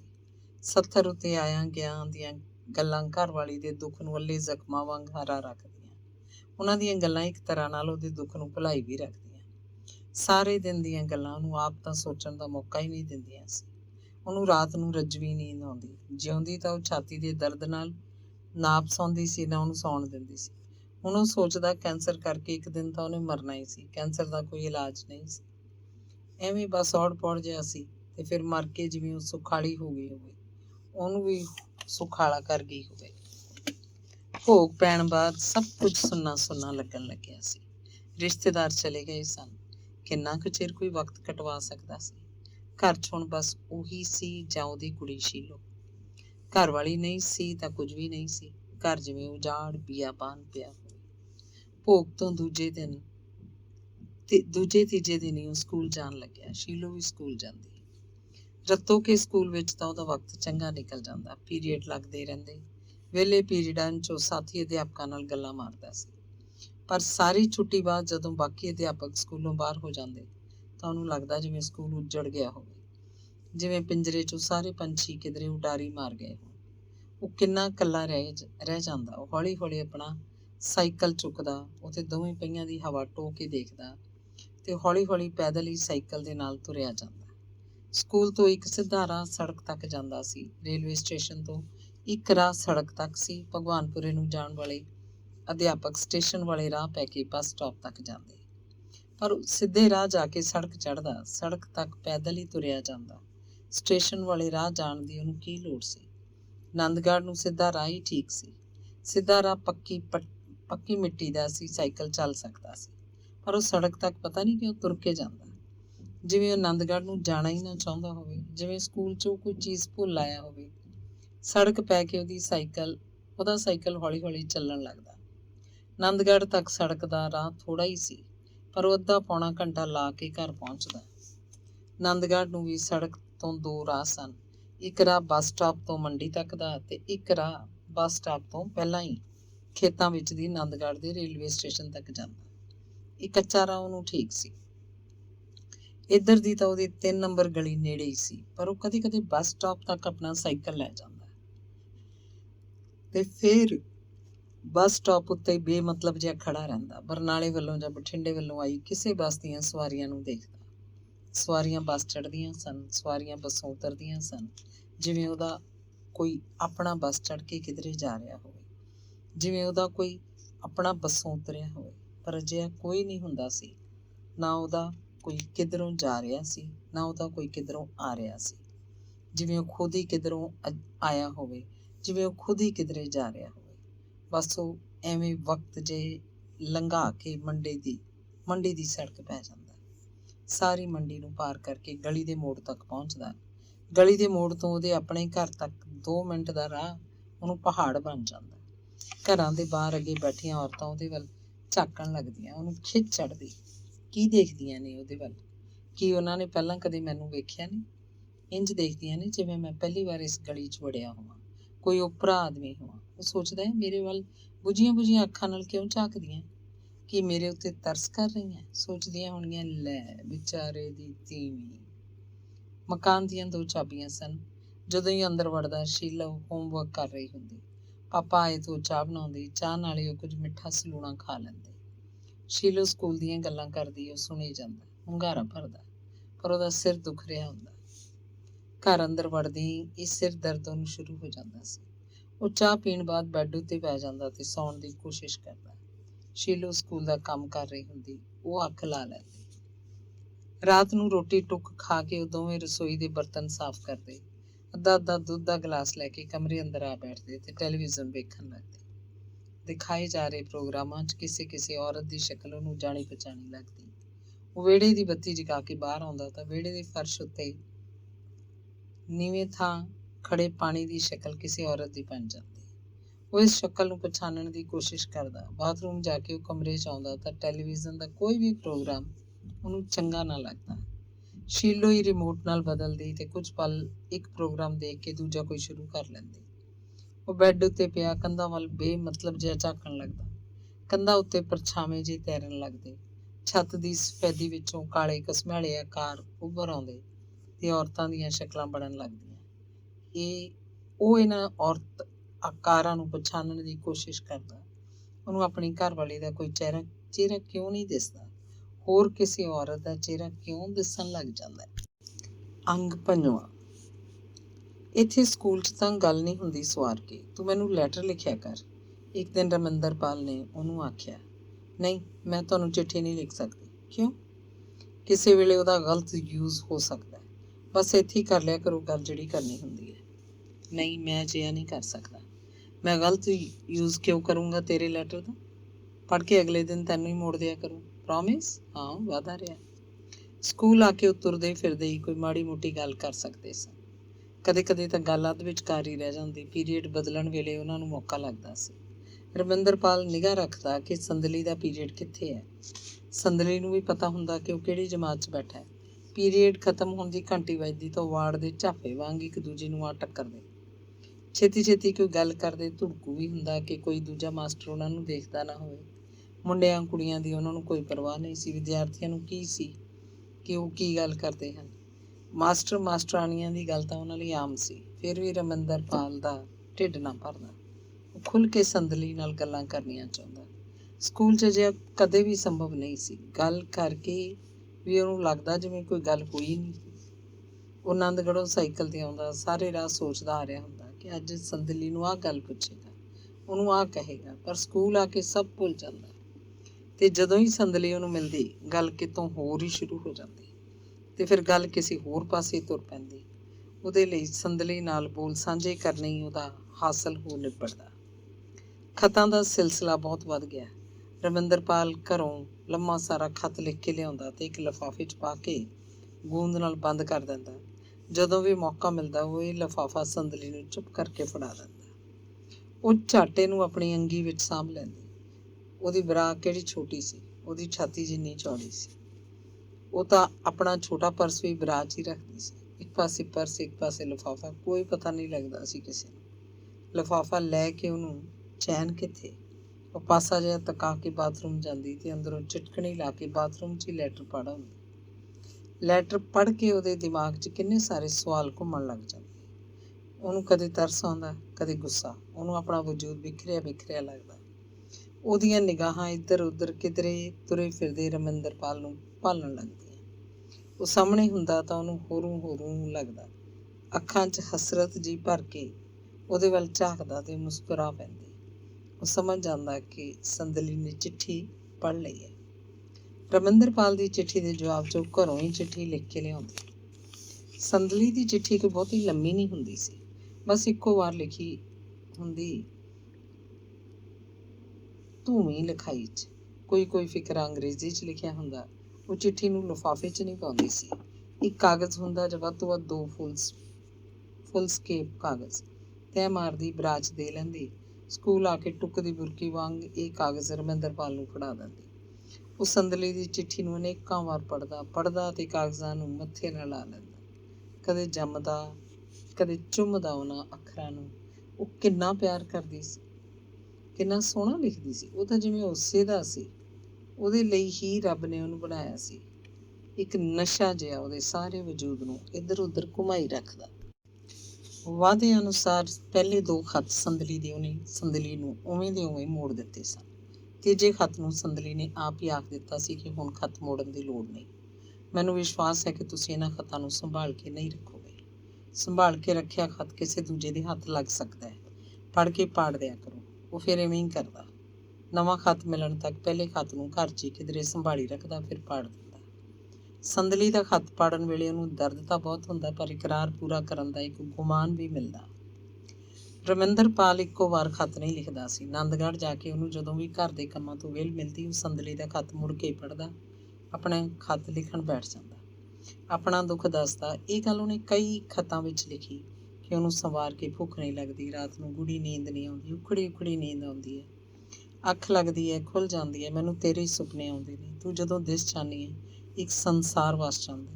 ਅੱਖਾਂ ਤੋਂ ਪਰੇ ਹੋਵੇਂ ਤਾਂ ਸੰਸਾਰ ਉੱਜੜ ਜਾਂਦਾ ਹੈ। ਆਨੰਦਗੜ੍ਹ ਆਪਣੇ ਘਰ ਆ ਕੇ ਮੈਨੂੰ ਤੇਰਾ ਹੀ ਅਹਿਸਾਸ ਰਹਿੰਦਾ ਹੈ, ਜਿਵੇਂ ਤੇਰੇ ਨਾਲ ਗੱਲਾਂ ਕਰ ਰਿਹਾ ਹੋਵਾਂ। ਇੱਕ ਵਾਰ ਖਾਸਾ ਕੁਝ ਲਿਖ ਕੇ ਉਹ ਕਾਗਜ਼ ਪਰਾਂ ਰੱਖ ਦਿੰਦਾ ਤੇ ਕੁਝ ਸੋਚਣ ਲੱਗਦਾ। ਉਹਦੇ ਮਨ 'ਚ ਹੋਰ ਗੱਲਾਂ ਆਉਂਦੀਆਂ ਤਾਂ ਫਿਰ ਉੱਠ ਕੇ ਬੈਠ ਜਾਂਦਾ, ਹੋਰ ਗੱਲਾਂ ਲਿਖਦਾ। ਪਹਿਲਾਂ ਲਿਖੀਆਂ ਗੱਲਾਂ ਥੱਲੇ ਲੰਮੀ ਲਕੀਰ ਮਾਰ ਕੇ ਨਵੀਆਂ ਗੱਲਾਂ ਲਿਖਦਾ। ਤੜਕੇ ਉੱਠ ਕੇ ਫਿਰ ਕੋਈ ਗੱਲ ਲਿਖਦਾ। ਘਰੋਂ ਸਕੂਲ ਲਈ ਚੱਲਣ ਵੇਲੇ ਵੀ ਉਹ ਗੱਲ ਲਿਖ ਰਿਹਾ ਹੁੰਦਾ, ਜਿਵੇਂ ਉਹਦੀ ਅੰਤਮ ਚਿੱਠੀ ਹੋਵੇ। ਇੱਦਾਂ ਹੀ ਚਿੱਠੀ ਦੇ ਕਾਗਜ਼ ਵਧੀ ਜਾਂਦੇ, 4-4, 5-5 ਫੁੱਲ ਸਕੇਪ ਕਾਗਜ਼ ਲਿਖੇ ਜਾਂਦੇ।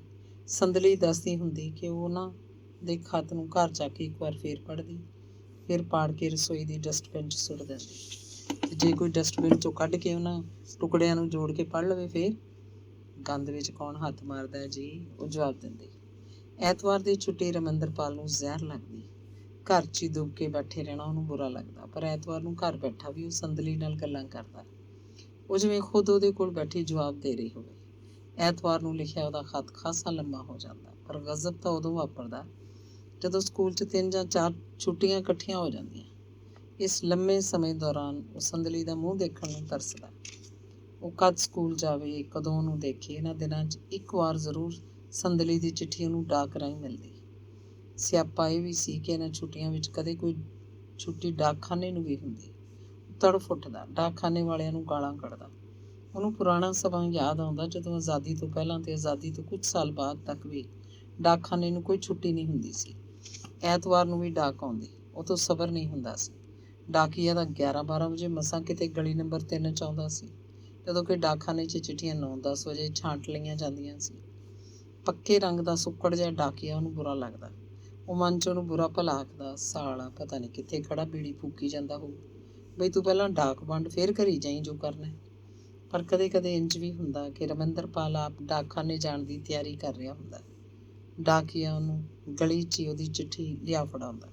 ਸੰਦਲੀ ਦੇ ਹੱਥਾਂ ਦਾ ਲਿਖਿਆ ਐਡਰੈਸ ਦੇਖ ਕੇ ਉਹ ਗਦਗਦ ਹੋ ਉੱਠਦਾ ਤੇ ਡਾਕੀਆ ਨੂੰ ਬੇਹੱਦ ਪਿਆਰਾ ਲੱਗਦਾ। ਉਸ ਦਿਨ ਉਹ ਡਾਕੀਏ ਨੂੰ ਚਾਹ ਵੀ ਪੁੱਛਦਾ। ਪੀਲੇ ਲਿਫਾਫੇ ਉੱਤੇ ਉਹਦਾ ਐਡਰੈਸ ਕਿੰਨਾ ਸੋਹਣਾ ਲਿਖਿਆ ਹੁੰਦਾ ਸੀ। ਸ੍ਰੀ ਰਮਿੰਦਰਪਾਲ, ਟੀਚਰ, ਗਲੀ ਨੰਬਰ 3, ਸਦਰ ਬਾਜ਼ਾਰ, ਆਨੰਦਗੜ੍ਹ, ਜ਼ਿਲ੍ਹਾ ਸੰਗਰੂਰ। ਇਹਨਾਂ 3-4 ਦਿਨਾਂ ਦੌਰਾਨ ਆਪ ਲਿਖੇ ਉਹਦੇ ਖੱਤ ਦੇ ਵਰਕੇ 7-8 ਬਣ ਜਾਂਦੇ। ਜਿਸ ਦਿਨ ਸਕੂਲ ਜਾਣਾ ਹੁੰਦਾ ਉਹ ਇਹਨਾਂ ਵਰਕਿਆਂ ਨੂੰ ਦੁਬਾਰਾ ਪੜ੍ਹਦਾ, ਸ਼ਬਦ ਤੇ ਫਿਕਰੇ ਠੀਕ ਕਰਦਾ, ਕੋਈ ਨਵਾਂ ਵਾਕ ਹਾਸ਼ੀਏ 'ਚ ਲਿਖ ਦਿੰਦਾ। ਖੱਤ ਦੇ ਅਖੀਰ 'ਚ ਥਾਂ ਬਚਿਆ ਹੁੰਦਾ ਤਾਂ ਹੋਰ ਲਿਖ ਦਿੰਦਾ। ਆਨੰਦਗੜ੍ਹ ਤੋਂ ਰਤੋਕੇ ਨੂੰ ਸਾਈਕਲ ਉੱਤੇ ਜਾ ਰਿਹਾ ਰਮਿੰਦਰਪਾਲ ਸੋਚਦਾ ਜਾਂਦਾ ਜਿਵੇਂ ਇਸ ਲੰਮੇ ਖੱਤ 'ਚ ਉਹਨੇ ਆਪਣਾ ਕਾਲਜਾ ਕੱਢ ਕੇ ਰੱਖ ਦਿੱਤਾ ਹੋਵੇ ਤੇ ਹੁਣ ਉਹ ਆਪਣੇ ਇਸ ਕਾਲਜੇ ਨੂੰ ਆਪ ਚੁੱਕ ਕੇ ਸੰਦਲੀ ਕੋਲ ਲਿਜਾ ਰਿਹਾ ਹੋਵੇ। ਸਕੂਲ ਜਾਣ ਦਾ ਤਾਂ ਜਿਵੇਂ ਬਹਾਨਾ ਹੋਵੇ। ਅੰਗ 6ਵਾਂ। ਰਮਿੰਦਰਪਾਲ 42 ਪਾਰ ਕਰ ਚੁੱਕਿਆ ਸੀ ਜਦਕਿ ਸੰਦਲੀ ਨੂੰ 29ਵਾਂ ਚੜ੍ਹਿਆ ਸੀ। ਪਰ ਰਮਿੰਦਰਪਾਲ ਦੀ ਨਿਗਾਹ 'ਚ ਉਮਰਾਂ ਦਾ ਇਹ 12-13 ਸਾਲ ਦਾ ਫਰਕ ਕੋਈ ਖਾਸ ਫਰਕ ਨਹੀਂ ਸੀ। ਉਹ ਸੋਚਦਾ ਜਿਵੇਂ ਸੰਦਲੀ ਉਹਦੀ ਹਾਣ ਪ੍ਰਵਾਨ ਦੀ ਹੋਵੇ।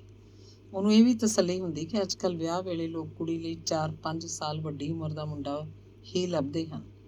ਕਈ ਵਾਰ 5-7 ਸਾਲ ਵੱਡੇ ਮੁੰਡੇ ਨੂੰ ਪ੍ਰਵਾਨ ਕਰ ਲਿਆ ਜਾਂਦਾ। ਸੰਦਲੀ ਤੋਂ ਕੋਈ ਖਾਸ ਵੱਡਾ ਨਹੀਂ ਹੈ। 12-13 ਸਾਲ ਕੋਈ ਫਰਕ ਨਹੀਂ ਹੁੰਦਾ। ਪਿਛਲੇ ਸਮਿਆਂ 'ਚ ਰਾਜੇ ਮਹਾਰਾਜੇ ਆਪ ਤੋਂ 20-20 ਸਾਲ ਛੋਟੀਆਂ ਲੜਕੀਆਂ ਨੂੰ ਵਿਆਹ ਲਿਆਉਂਦੇ ਸੀ। ਉਹ ਸ਼ੀਲੋ ਨੂੰ ਵੀ ਕੋਈ ਰੁਕਾਵਟ ਨਹੀਂ ਮੰਨਦਾ ਸੀ। ਉਹਨੇ ਕਿਹੜਾ ਹਮੇਸ਼ਾ ਘਰੇ ਬੈਠੀ ਰਹਿਣਾ। ਲੜਕੀ ਦਾ ਮਾਮਲਾ ਹੈ। ਲੜਕੀ ਤਾਂ ਪਰਾਇਆ ਧਨ ਹੁੰਦੀ ਹੈ, ਇੱਕ ਦਿਨ ਘਰੋਂ ਚਲੀ ਜਾਏਗੀ। ਇੱਕ ਤਰ੍ਹਾਂ ਨਾਲ ਉਹ ਹਾਲੇ ਵੀ ਕੁਆਰਾ ਆਦਮੀ ਹੈ ਤੇ ਫਿਰ ਸੰਦਲੀ ਉਹਨੂੰ ਕਿੰਨਾ ਪਿਆਰ ਕਰਦੀ ਹੈ। ਚਿੱਠੀਆਂ 'ਚ ਅਜਿਹੇ ਫਿਕਰੇ ਲਿਖਦੀ ਹੈ ਕਿ ਬੰਦਾ ਪੜ੍ਹ ਕੇ ਸੁੰਨ ਹੋ ਜਾਏ। ਮੇਰੇ ਰਾਮ, ਮੈਂ ਤੁਹਾਡੇ 'ਚ ਸਮਾ ਜਾਣਾ ਚਾਹੁੰਦੀ ਹਾਂ। ਮੈਂ ਇੱਕ ਲਾਟ ਆ, ਅੱਗ ਦੀ ਲਾਟ। ਮੈਨੂੰ ਕਿਸੇ ਵੱਡੀ ਲਾਟ ਦੀ ਤਲਾਸ਼ ਹੈ ਜਿਹੜੇ ਮੈਨੂੰ ਆਪਣੇ ਵਿੱਚ ਹੀ ਖਪਾ ਲਵੇ, ਮੇਰਾ ਵਜੂਦ ਹੀ ਖਤਮ ਕਰ ਦੇਵੇ। ਮੇਰੀ ਉਹ ਵੱਡੀ ਲਾਟ ਤੁਸੀਂ ਹੋ। ਮੈਂ ਤੁਹਾਡੇ 'ਚ ਲੀਨ ਹੋ ਜਾਣਾ ਚਾਹੁੰਦੀ ਹਾਂ। ਰਮਿੰਦਰਪਾਲ ਸ਼ਿੱਦਤ ਨਾਲ ਸੋਚ ਵਿਚਾਰ ਕਰਦਾ ਕਿ ਜਦੋਂ ਸੰਦਲੀ ਇੱਥੋਂ ਤੱਕ ਉਤਰ ਆਈ ਹੈ, ਉਹ ਮੇਰੇ 'ਚ ਲੀਨ ਹੋ ਜਾਣਾ ਚਾਹੁੰਦੀ ਹੈ ਤਾਂ ਉਮਰਾਂ ਦਾ ਫਰਕ ਕਿੱਥੇ ਰਹਿ ਗਿਆ। ਇੱਕ ਹੋਰ ਦਲੀਲ ਵੀ ਉਹਨੂੰ ਕਿੰਨਾ ਬਲ ਦਿੰਦੀ ਹੈ ਕਿ ਉਹ ਸੰਦਲੀ BA B.Ed ਹੈ, ਪੱਕੀ ਸਰਕਾਰੀ ਨੌਕਰੀ ਹੈ। ਉਹ ਆਪ MA B.Ed ਹੈ। ਦੋਵਾਂ ਦੀ ਤਨਖਾਹ ਰਲ ਕੇ ਕਿੱਥੇ ਦੀ ਕਿੱਥੇ ਜਾ ਪਹੁੰਚੇਗੀ। ਖੁੱਲ੍ਹਾ ਖਰਚ ਕਰਿਆ ਕਰਨਗੇ। ਘਰ ਦਾ ਕਿੰਨਾ ਸਾਰਾ ਵਧੀਆ ਸਮਾਨ ਲੈ ਆਉਣਗੇ। ਉਹ ਤਾਂ ਮੌਜਾਂ ਕਰਨਗੇ। ਇੱਕ ਨਵਾਂ ਸੰਸਾਰ ਵਸ ਜਾਏਗਾ। ਇਹ ਸੰਸਾਰ ਕਿੰਨਾ ਸ਼ਾਨਦਾਰ ਹੋਏਗਾ। ਉਹ ਇਸ ਪੁਰਾਣੇ ਸੰਸਾਰ ਦੇ ਵਾਸੀ ਨਹੀਂ ਰਹਿਣਗੇ। ਉਹਨਾਂ ਦਾ ਜੀਵਨ ਇੱਕ ਜੰਨਤ ਹੋਏਗਾ, ਸੱਚਮੁੱਚ ਦੀ ਜੰਨਤ। ਡੁੱਲ ਡੁੱਲ ਪੈਂਦਾ ਰੰਗ ਨਹੀਂ, ਉਹ ਇਸ ਸਾਰੇ ਰੰਗ ਨੂੰ ਇਕੱਲਾ ਬੋਝ ਲਏਗਾ। ਰਮਿੰਦਰਪਾਲ ਨੇ ਇਹ ਸਾਰੀਆਂ ਗੱਲਾਂ ਦਿਮਾਗ 'ਚ ਇਕੱਠੀਆਂ ਕਰਕੇ ਸੰਦਲੀ ਨੂੰ ਇੱਕ ਲੰਮੀ ਸਾਰੀ ਚਿੱਠੀ ਲਿਖੀ। ਮੇਰੀ ਸੰਦਲੀ। ਚਿੱਠੀ 'ਚ ਜਿਵੇਂ ਉਹਨੇ ਆਪਣਾ ਸਾਰਾ ਦਿਲ ਪਾੜ ਕੇ ਰੱਖਤਾ ਹੋਵੇ। ਇਹ ਚਿੱਠੀ ਉਹਨੇ ਹੌਕੇ ਲੈ ਲੈ ਕੇ ਹੌਲੀ ਹੌਲੀ ਲਿਖੀ। ਇੱਕ ਪੈਰਾ ਲਿਖਦਾ ਸੋਚਣ ਲੱਗ ਜਾਂਦਾ। ਉਹਨੂੰ ਧੁੜਕੂ ਸੀ, ਕੀ ਪਤਾ ਉਹਦੀ ਗੱਲ ਮੰਨੇਗੀ ਵੀ ਕਿ ਨਹੀਂ। ਉਹ ਧਰਵਾਸ ਕਰਦਾ, ਫਿਰ ਲਿਖਣ ਲੱਗਦਾ, ਮੰਨੇਗੀ ਕਿਵੇਂ ਨਹੀਂ, ਮੈਂ ਤਾਂ ਉਹਦੇ ਲਈ ਸਭ ਕੁਝ ਛੱਡਣ ਨੂੰ ਤਿਆਰ ਹਾਂ। ਉਹਦੀ ਖਾਤਰ ਮੈਂ ਆਪਣੀ ਜ਼ਿੰਦਗੀ ਵੀ ਕੁਰਬਾਨ ਕਰ ਸਕਦਾ। ਫਿਰ ਮੇਰੇ ਜਿੰਨਾ ਉਹਨੂੰ ਹੋਰ ਕਿਸੇ ਨੇ ਵੀ ਪਿਆਰ ਨਹੀਂ ਕੀਤਾ ਹੋਏਗਾ। ਇਹ ਸਭ ਉਹ ਜਾਣਦੀ ਹੈ। ਚਿੱਠੀ ਦੇ ਅਖੀਰ 'ਚ ਉਹਨੇ ਸਾਫ਼ ਲਿਖ ਦਿੱਤਾ ਸੀ ਕਿ ਉਹ ਕਿੰਨਾ ਕੁ ਚਿਰ ਐਵੇਂ ਭਟਕਦੇ ਫਿਰਦੇ ਰਹਿਣਗੇ ਤੇ ਹੁਣ ਵਿਆਹ ਕਰਾ ਲੈਣ, ਆਪਣੀ ਅਗਲੀ ਜ਼ਿੰਦਗੀ ਸ਼ੁਰੂ ਕਰ। ਅਗਲੇ ਦਿਨ ਉਹ ਸਕੂਲ ਆਇਆ ਸੀ ਤੇ ਮੌਕਾ ਲੱਗੇ ਤੋਂ ਚੁੱਪ ਕਰਕੇ ਚਿੱਠੀ ਸੰਦਲੀ ਨੂੰ ਫੜਾ ਦਿੱਤੀ। ਹਮੇਸ਼ਾ ਵਾਂਗ ਬਾਥਰੂਮ ਦਾ ਅੰਦਰਲਾ ਕੁੰਡਾ ਬੰਦ ਕਰਕੇ ਉਹਨੇ ਉਹ ਲੰਮੀ ਚਿੱਠੀ ਪੜ੍ਹੀ ਹੋਏਗੀ। ਬਾਅਦ 'ਚ ਸਾਰਾ ਦਿਨ ਉਹ ਕੁੱਟੀ ਵੱਟੀ ਜੀ ਇੱਧਰ ਉੱਧਰ ਫਿਰਦੀ ਰਹੀ। ਆਪਣਾ ਪੀਰੀਅਡ ਲੈਂਦੀ ਤੇ ਅਗਲਾ ਪੀਰੀਅਡ ਜੇ ਖਾਲੀ ਹੁੰਦਾ ਤਾਂ ਚੁੱਪਚਾਪ ਹੀ ਕਿਧਰੇ ਬੈਠੀ ਰਹਿੰਦੀ। ਧਨੋਂ ਚਪੜਾਸਣ ਨਾਲ ਵੀ ਗੱਲ ਨਹੀਂ ਕਰਦੀ ਸੀ। ਧਨੋਂ ਉਹਦੇ ਮੂੰਹ ਵੱਲ ਵੇਖ ਝਾਕਦੀ ਤੇ ਕੁਝ ਗਹਿਰਾ ਸੋਚਣ ਲੱਗਦੀ। ਰਮਿੰਦਰਪਾਲ ਨਾਲ ਉਸ ਦਿਨ ਉਹਦੀ 2 ਵਾਰ ਅੱਖ ਮਿਲੀ। ਉਹਦੇ ਵੱਲ ਝਾਕ ਕੇ ਉਹ ਸਿਰਫ ਮੁਸਕਰਾਈ ਸੀ। ਇਹ ਮੁਸਕਰਾਹਟ ਉਹਦੀ ਸੰਪੂਰਨ ਨਹੀਂ ਸੀ, ਜਿਵੇਂ ਉਹ ਆਪਣੇ ਲਈ ਹੀ ਮੁਸਕਰਾਈ ਹੋਵੇ। ਰਮਿੰਦਰਪਾਲ ਨੂੰ ਜਿਵੇਂ ਉਹਦੀ ਇਸ ਮੁਸਕਰਾਹਟ ਵਿੱਚੋਂ ਭੈ ਆਇਆ ਹੋਵੇ। ਉਹ ਪੈਰ ਗੱਡ ਕੇ ਉਹਦਾ ਸਾਹਮਣਾ ਨਹੀਂ ਕਰ ਸਕਿਆ। ਇੱਕ ਚਿੰਤਾ ਜਿਹੀ ਉਹਦੇ ਸਾਰੇ ਵਜੂਦ 'ਚ ਘੁਲ ਗਈ। ਚਿੱਠੀ 'ਚ ਲਿਖੀਆਂ ਉਹਦੀਆਂ ਆਪਣੀਆਂ ਗੱਲਾਂ ਹੀ ਉਹਨੂੰ ਉਪਰੀਆਂ ਉਪਰੀਆਂ ਲੱਗਣ ਲੱਗੀਆਂ। ਪਰ ਦਿਲ 'ਚ ਕਿਧਰੇ ਲੰਮਾ ਸੋਚਦੀ ਲੰਮਾ ਸੋਚਦਾ ਬੁਰਾ ਮੰਨਦੀ ਹੈ ਤਾਂ ਮੰਨੀ ਜਾਵੇ। ਇਸ ਸਾਰੀ ਦਾਸਤਾਨ ਦਾ ਅੰਤ ਤਾਂ ਕਦੇ ਹੋਣਾ ਹੀ ਸੀ। ਜੇ ਵਿਆਹ 'ਚ ਵੱਜ ਕੇ ਕਦੇ ਇੱਕ ਨਹੀਂ ਹੋ ਸਕਦੇ ਤਾਂ ਇਸ ਸਾਰੀ ਭਕਾਈ ਦਾ ਕੀ ਮਤਲਬ? ਪਰ ਉਹਦਾ ਮਨ ਨਿਰਾਸ਼ਾ ਦੀ ਲੰਮੀ ਉਡਾਰੀ ਮਾਰ ਕੇ ਫਿਰ ਧਰਤੀ ਉੱਤੇ ਆ ਟਿਕਦਾ ਤੇ ਉਹ ਦ੍ਰਿੜ ਹੋਣ ਲੱਗਦਾ ਕਿ ਉਹਨੇ ਜੋ ਲਿਖਿਆ ਠੀਕ ਲਿਖਿਆ, ਸਭ ਕੁਝ ਮਾਪ ਤੋਲ ਕੇ ਲਿਖਿਆ, ਸਥਿਤੀ ਨੂੰ ਦੇਖ ਪਰਖ ਕੇ ਕੋਈ ਫੈਸਲਾ ਕੀਤਾ। ਉਹਦਾ ਵਿਸ਼ਵਾਸ ਪੱਕੀ ਮਿੱਟੀ ਵਾਂਗ ਅਹਿਲ ਸੀ ਕਿ ਸੰਦਲੀ 1 ਇੰਚ ਵੀ ਇੱਧਰੋਂ ਉੱਧਰ ਨਹੀਂ ਹੋਏਗੀ। ਜਿਹੜੀ ਜੋ ਅੱਜ ਇੰਨੀ ਗੰਭੀਰ ਬਣੀ ਫਿਰਦੀ ਹੈ, ਉਹਦੇ ਧੁਰ ਅੰਦਰ ਕੋਈ ਸੰਘਰਸ਼ ਚੱਲ ਰਿਹਾ। ਉਹਨਾਂ ਦਾ ਪਿਆਰ ਉਹਦੇ ਇਸ ਸੰਘਰਸ਼ ਨੂੰ ਠੀਕ ਮੋੜ ਉੱਤੇ ਲੈ ਆਵੇਗਾ। ਉਹਨੇ ਫੈਸਲਾ ਕੀਤਾ ਕਿ ਉਹਨੂੰ ਇਕੱਲੀ ਨੂੰ ਛੱਡ ਦੇਣਾ ਚਾਹੀਦਾ ਤਾਂ ਕਿ ਉਹ ਕੋਈ ਨਿਰਣਾ ਲੈ ਸਕੇ। ਉਹਦੇ ਸਾਹਮਣੇ ਹੁਣ ਉਹਨੂੰ ਜਾਣਾ ਹੀ ਨਹੀਂ ਚਾਹੀਦਾ। ਅੰਗ 7ਵਾਂ। ਉਹ 5 ਫੁੱਟ 5 ਇੰਚ ਦੀ ਲੰਮੀ ਕੁੜੀ ਸੀ। ਪੰਜਾਬ 'ਚ ਕੁੜੀ ਦਾ ਇੰਨਾ ਕੱਦ ਬਹੁਤ ਹੁੰਦਾ ਹੈ। ਨਾ ਪਤਲੀ ਸੀ ਬਹੁਤੀ ਤੇ ਨਾ ਮੋਟੀ, ਬਸ ਭਰਵੇਂ ਸਰੀਰ ਦੀ ਸੀ। ਰੰਗ ਬਹੁਤਾ ਗੋਰਾ ਨਹੀਂ ਸੀ, ਨਾ ਹੀ ਕਣਕ ਬੰਨਾ, ਕਸ਼ਮੀਰ ਦੇ ਅੰਬਰੀ ਸੇਬ ਜਿਹਾ ਰੰਗ। ਮੂੰਹ ਦੀ ਫਾੜ ਲੰਮੀ ਸੀ, ਹੇਠਲੇ ਉਤਲੇ ਮਜ਼ਬੂਤ ਦੰਦ, ਹੱਸਣ ਲੱਗਦੀ ਜਿਵੇਂ ਸਾਰੇ ਦੰਦ ਦਿਸਦੇ। ਉਹ ਠਾਕੇ ਮਾਰ ਕੇ ਉੱਚਾ ਹੱਸਦੀ, ਮੋਟੀਆਂ ਮੋਟੀਆਂ ਅੱਖਾਂ ਸਨ। ਹੈਰਾਨ ਹੁੰਦੀ ਤਾਂ ਅੱਖਾਂ ਹੋਰ ਫੈਲ ਜਾਂਦੀਆਂ। ਸਿਰ ਦੇ ਵਾਲ ਕਾਲੇ ਨਹੀਂ ਸਨ, ਭੂਰੇ ਜਿਹੇ ਸਨ, ਰੇਸ਼ਮੀ ਸੁਨਹਿਰੀ ਭਾ ਮਾਰਦੇ ਵਾਲ ਲੰਮੇ ਬਹੁਤ ਸਨ, ਲੰਮੇ ਤੇ ਸੰਘਣੇ ਵਾਲ। ਗੁੱਤ ਉਹਦੀ ਪੂਰੀ ਕਮਰ ਉੱਤੇ ਛਾਈ ਹੁੰਦੀ।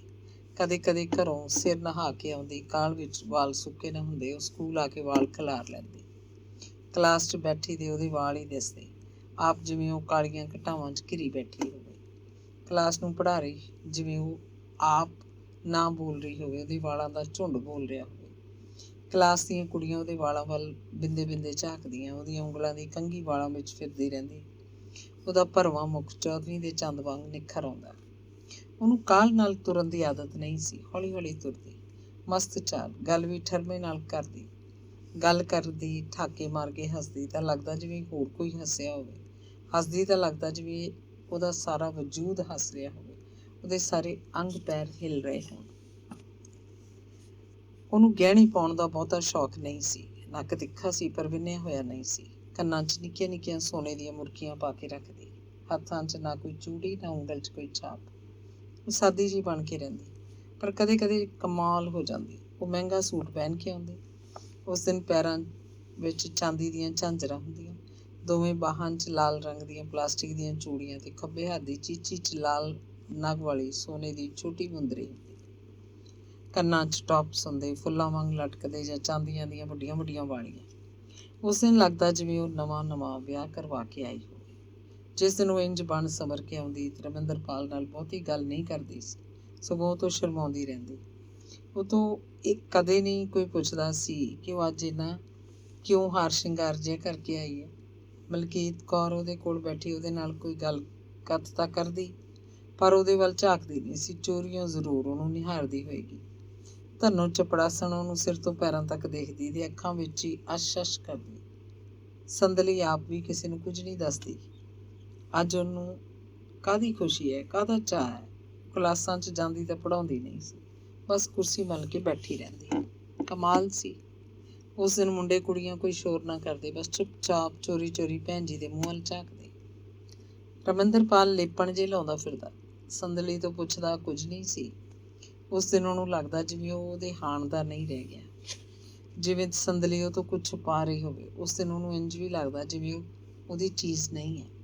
ਪਰ ਅਗਲੇ ਦਿਨ ਸੰਦਲੀ ਫੇਰ ਉਹੀ ਹੁੰਦੀ, ਕੰਨਾਂ 'ਚ ਉਹੀ ਛੋਟੀਆਂ ਛੋਟੀਆਂ ਮੁਰਕੀਆਂ, ਹੋਰ ਕੋਈ ਗਹਿਣਾ ਨਹੀਂ, ਉਹੀ ਕੋਈ ਸਾਦਾ ਜਿਹਾ ਸੂਟ, ਸਾਦੀ ਚੁੰਨੀ, ਜਿਵੇਂ ਸੱਚਮੁੱਚ ਹੀ ਸੰਦਲੀ ਰਮਿੰਦਰਪਾਲ ਨੂੰ ਪਿਆਰੀ ਪਿਆਰੀ ਲੱਗਦੀ।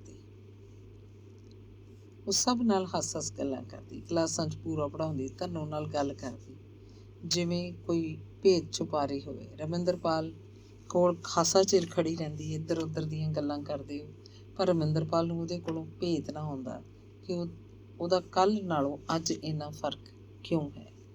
ਅੰਗ 8ਵਾਂ। ਉਸ ਦਿਨ ਭਗਵਾਨਪੁਰੇ ਘਰ ਜਾ ਕੇ ਰਾਤ ਨੂੰ ਉਹਨੇ ਰਮਿੰਦਰਪਾਲ ਦੀ ਲੰਮੀ ਚਿੱਠੀ ਇੱਕ ਵਾਰ ਫੇਰ ਪੜ੍ਹੀ, ਫਿਰ ਤੀਜੀ ਵਾਰ। ਸਕੂਲ ਦੇ ਬਾਥਰੂਮ 'ਚ ਜਾ ਕੇ ਚਿੱਠੀ ਪੜ੍ਹਨ ਨਾਲੋਂ ਉਖੜ ਗਈ ਸੀ। ਘਰ ਆ ਕੇ ਚਾਹ ਪੀਣ ਬਾਅਦ ਹੀ ਉਹਨੇ ਇਹ ਚਿੱਠੀ ਪੜ੍ਹੀ। ਉਖੜੀ ਹੋਈ ਤਾਂ ਪਹਿਲਾਂ ਹੀ ਸੀ, ਪਰ ਹੁਣ ਠਰਮੇ ਨਾਲ ਚਿੱਠੀ ਪੜ੍ਹਨ ਲੱਗੀ। ਉਹਨੇ ਰਮਿੰਦਰਪਾਲ ਦੀਆਂ ਗੱਲਾਂ ਉੱਤੇ ਕਦੀ ਗੁੱਸਾ ਕਦੇ ਹਾਸਾ ਆਉਂਦਾ, ਕਦੇ ਉਹ ਬੇਹੱਦ ਗੰਭੀਰ ਹੋ ਜਾਂਦੀ। ਉਹ ਸੋਚਦੀ ਕਿੰਨਾ ਭੋਲਾ, ਕਦੇ ਸੋਚਦੀ ਉਹ ਕਿੰਨਾ ਮੂਰਖ ਹੈ। ਰਾਤ ਨੂੰ ਤੀਜੀ ਵਾਰ ਚਿੱਠੀ ਪੜ੍ਹ ਕੇ ਉਹਨੇ ਫੈਸਲਾ ਕੀਤਾ ਕਿ ਉਹ ਸੀਰੀਅਸ ਹੋ ਕੇ ਉਹਦੀਆਂ ਗੱਲਾਂ ਦਾ ਨੰਗਾ ਚਿੱਟਾ ਜਵਾਬ ਦੇ ਹੀ ਦੇਵੇ। ਜੇ ਉਹਨੂੰ ਹੁਣ ਨਾ ਸਮਝਾਇਆ ਤਾਂ ਕੱਲ੍ਹ ਨੂੰ ਕਿਤੇ ਹੋਰ ਕੋਈ ਗੱਲ ਨਾ ਹੋ ਜਾਏ। ਉਹ ਲਿਖਣ ਲੱਗੀ, ਮੇਰੇ ਰਾਮ, ਤੁਹਾਡੀ ਇਹ ਲੰਮੀ ਚਿੱਠੀ ਮੈਂ ਇੱਕ ਵਾਰ ਨਹੀਂ ਬਾਰ-ਬਾਰ ਪੜ੍ਹੀ ਹੈ। ਮੈਨੂੰ ਨਹੀਂ ਪਤਾ ਸੀ ਕਿ ਤੁਸੀਂ ਇੱਥੋਂ ਤੱਕ ਵੀ ਸੋਚ ਜਾਓਗੇ। ਮੈਂ ਉਹਨਾਂ ਵੇਲਿਆਂ ਨੂੰ ਪਛਤਾ ਰਹੀ ਹਾਂ ਜਦੋਂ ਤੁਹਾਡੇ ਨਾਲ ਮੇਰੇ ਸੰਬੰਧ ਜੁੜ ਗਏ। ਪਿਆਰੇ ਸਤਿਕਾਰੇ ਰਮਿੰਦਰਪਾਲ ਜੀ, ਮੈਂ ਤੁਹਾਨੂੰ ਬਹੁਤ ਪਿਆਰ ਕਰਦੀ ਹਾਂ, ਇੰਨਾ ਪਿਆਰ ਕਰਦੀ ਹਾਂ ਕਿ ਕਦੇ ਵੀ ਹੋਰ ਕਿਸੇ ਨੂੰ ਨਹੀਂ ਕਰ ਸਕਦੀ। ਅਸਲ 'ਚ ਤਾਂ ਮੈਂ ਤੁਹਾਡੀ ਰਿਸਪੈਕਟ ਕਰਦੀ ਹਾਂ, ਜਿਹਨੂੰ ਤੁਸੀਂ ਕੁਝ ਹੋਰ ਸਮਝੀ ਬੈਠੇ ਹੋ। ਤੁਸੀਂ ਮੇਰੀ ਸੁੰਦਰਤਾ ਦੀ ਤਾਰੀਫ ਕੀਤੀ, ਸ਼ੁਕਰੀਆ। ਤੁਹਾਡੀਆਂ ਨਜ਼ਰਾਂ 'ਚ ਮੈਂ ਜ਼ਰੂਰ ਸੁੰਦਰ ਹੋਵਾਂਗੀ, ਪਰ ਮੈਂ ਇੰਨੀ ਸੁੰਦਰ ਨਹੀਂ ਹਾਂ। ਆਮ ਲੜਕੀਆਂ ਜੀ ਲੜਕੀ ਹਾਂ। ਤੁਸੀਂ ਮੇਰੇ ਹੋਠਾਂ ਦੀ ਬਹੁਤ ਤਾਰੀਫ ਕੀਤੀ ਹੈ ਅਤੇ ਇਹ ਤੀਬਰ ਇੱਛਾ ਵੀ ਪ੍ਰਗਟ ਕੀਤੀ ਹੈ ਕਿ ਤੁਸੀਂ ਇਹਨਾਂ ਨੂੰ ਇੱਕ ਦਿਨ ਚੁੰਮਣਾ ਚਾਹੁੰਦੇ ਹੋ। ਤੁਸੀਂ ਆਪਣੇ ਖਿਆਲਾਂ ਵਿੱਚ ਹੀ ਬੇਸ਼ੱਕ ਮੇਰੇ ਹੋਠਾਂ ਨੂੰ ਚੁੰਮ ਲਿਆ ਕਰੋ, ਪਰ ਰਮਿੰਦਰ ਜੀ, ਮੇਰੇ ਇਹ ਹੋਠ ਕਿਸੇ ਹੋਰ ਦੀ ਅਮਾਨਤ ਹਨ। ਇਹਨਾਂ ਮੇਰੇ ਹੋਠਾਂ ਨੂੰ ਚੁੰਮਣ ਦਾ ਅਧਿਕਾਰ ਉਹ ਕਿਸੇ ਨੂੰ ਨਹੀਂ, ਕਿਸੇ ਨੂੰ ਹੀ ਹੋਏਗਾ ਜਿਹਨੂੰ ਕਦੇ ਮੈਂ ਪਰਨਾਈ ਜਾਵਾਂਗੀ। ਕਮਾਲ ਹੈ, ਅਤੇ ਮੈਂ ਹੈਰਾਨ ਹਾਂ ਕਿ ਤੁਸੀਂ ਮੇਰੇ ਹੋਠਾਂ ਤੱਕ ਵੀ ਪਹੁੰਚ ਗਏ। ਮੇਰੇ ਰਾਮ ਜੀ, ਇਹ ਮੇਰਾ ਪੱਕਾ ਫੈਸਲਾ ਹੈ ਕਿ ਮੈਂ ਕਿਸੇ ਸਕੂਲ ਮਾਸਟਰ ਨਾਲ ਵਿਆਹ ਨਹੀਂ ਕਰਾਉਣਾ। ਦੁਨੀਆ ਦੀ ਕੋਈ ਵੀ ਤਾਕਤ ਮੈਨੂੰ ਆਪਣੇ ਇਸ ਫੈਸਲੇ ਤੋਂ ਰੋਕ ਨਹੀਂ ਸਕੇਗੀ। ਮੇਰੀ ਇਸ ਗੱਲ ਦਾ ਤੁਸੀਂ ਗੁੱਸਾ ਬਿਲਕੁਲ ਨਹੀਂ ਕਰਨਾ। ਹਰ ਮਨੁੱਖ ਦੇ ਆਪਣੇ ਆਪਣੇ ਅਧਿਕਾਰ ਹੁੰਦੇ ਹਨ, ਆਪਣੀ ਚਾਹਤ ਹੁੰਦੀ ਹੈ। ਤੁਸੀਂ ਮੇਰੀ ਚਾਹਤ ਨੂੰ ਸਮਝ ਸਕਦੇ ਹੋ।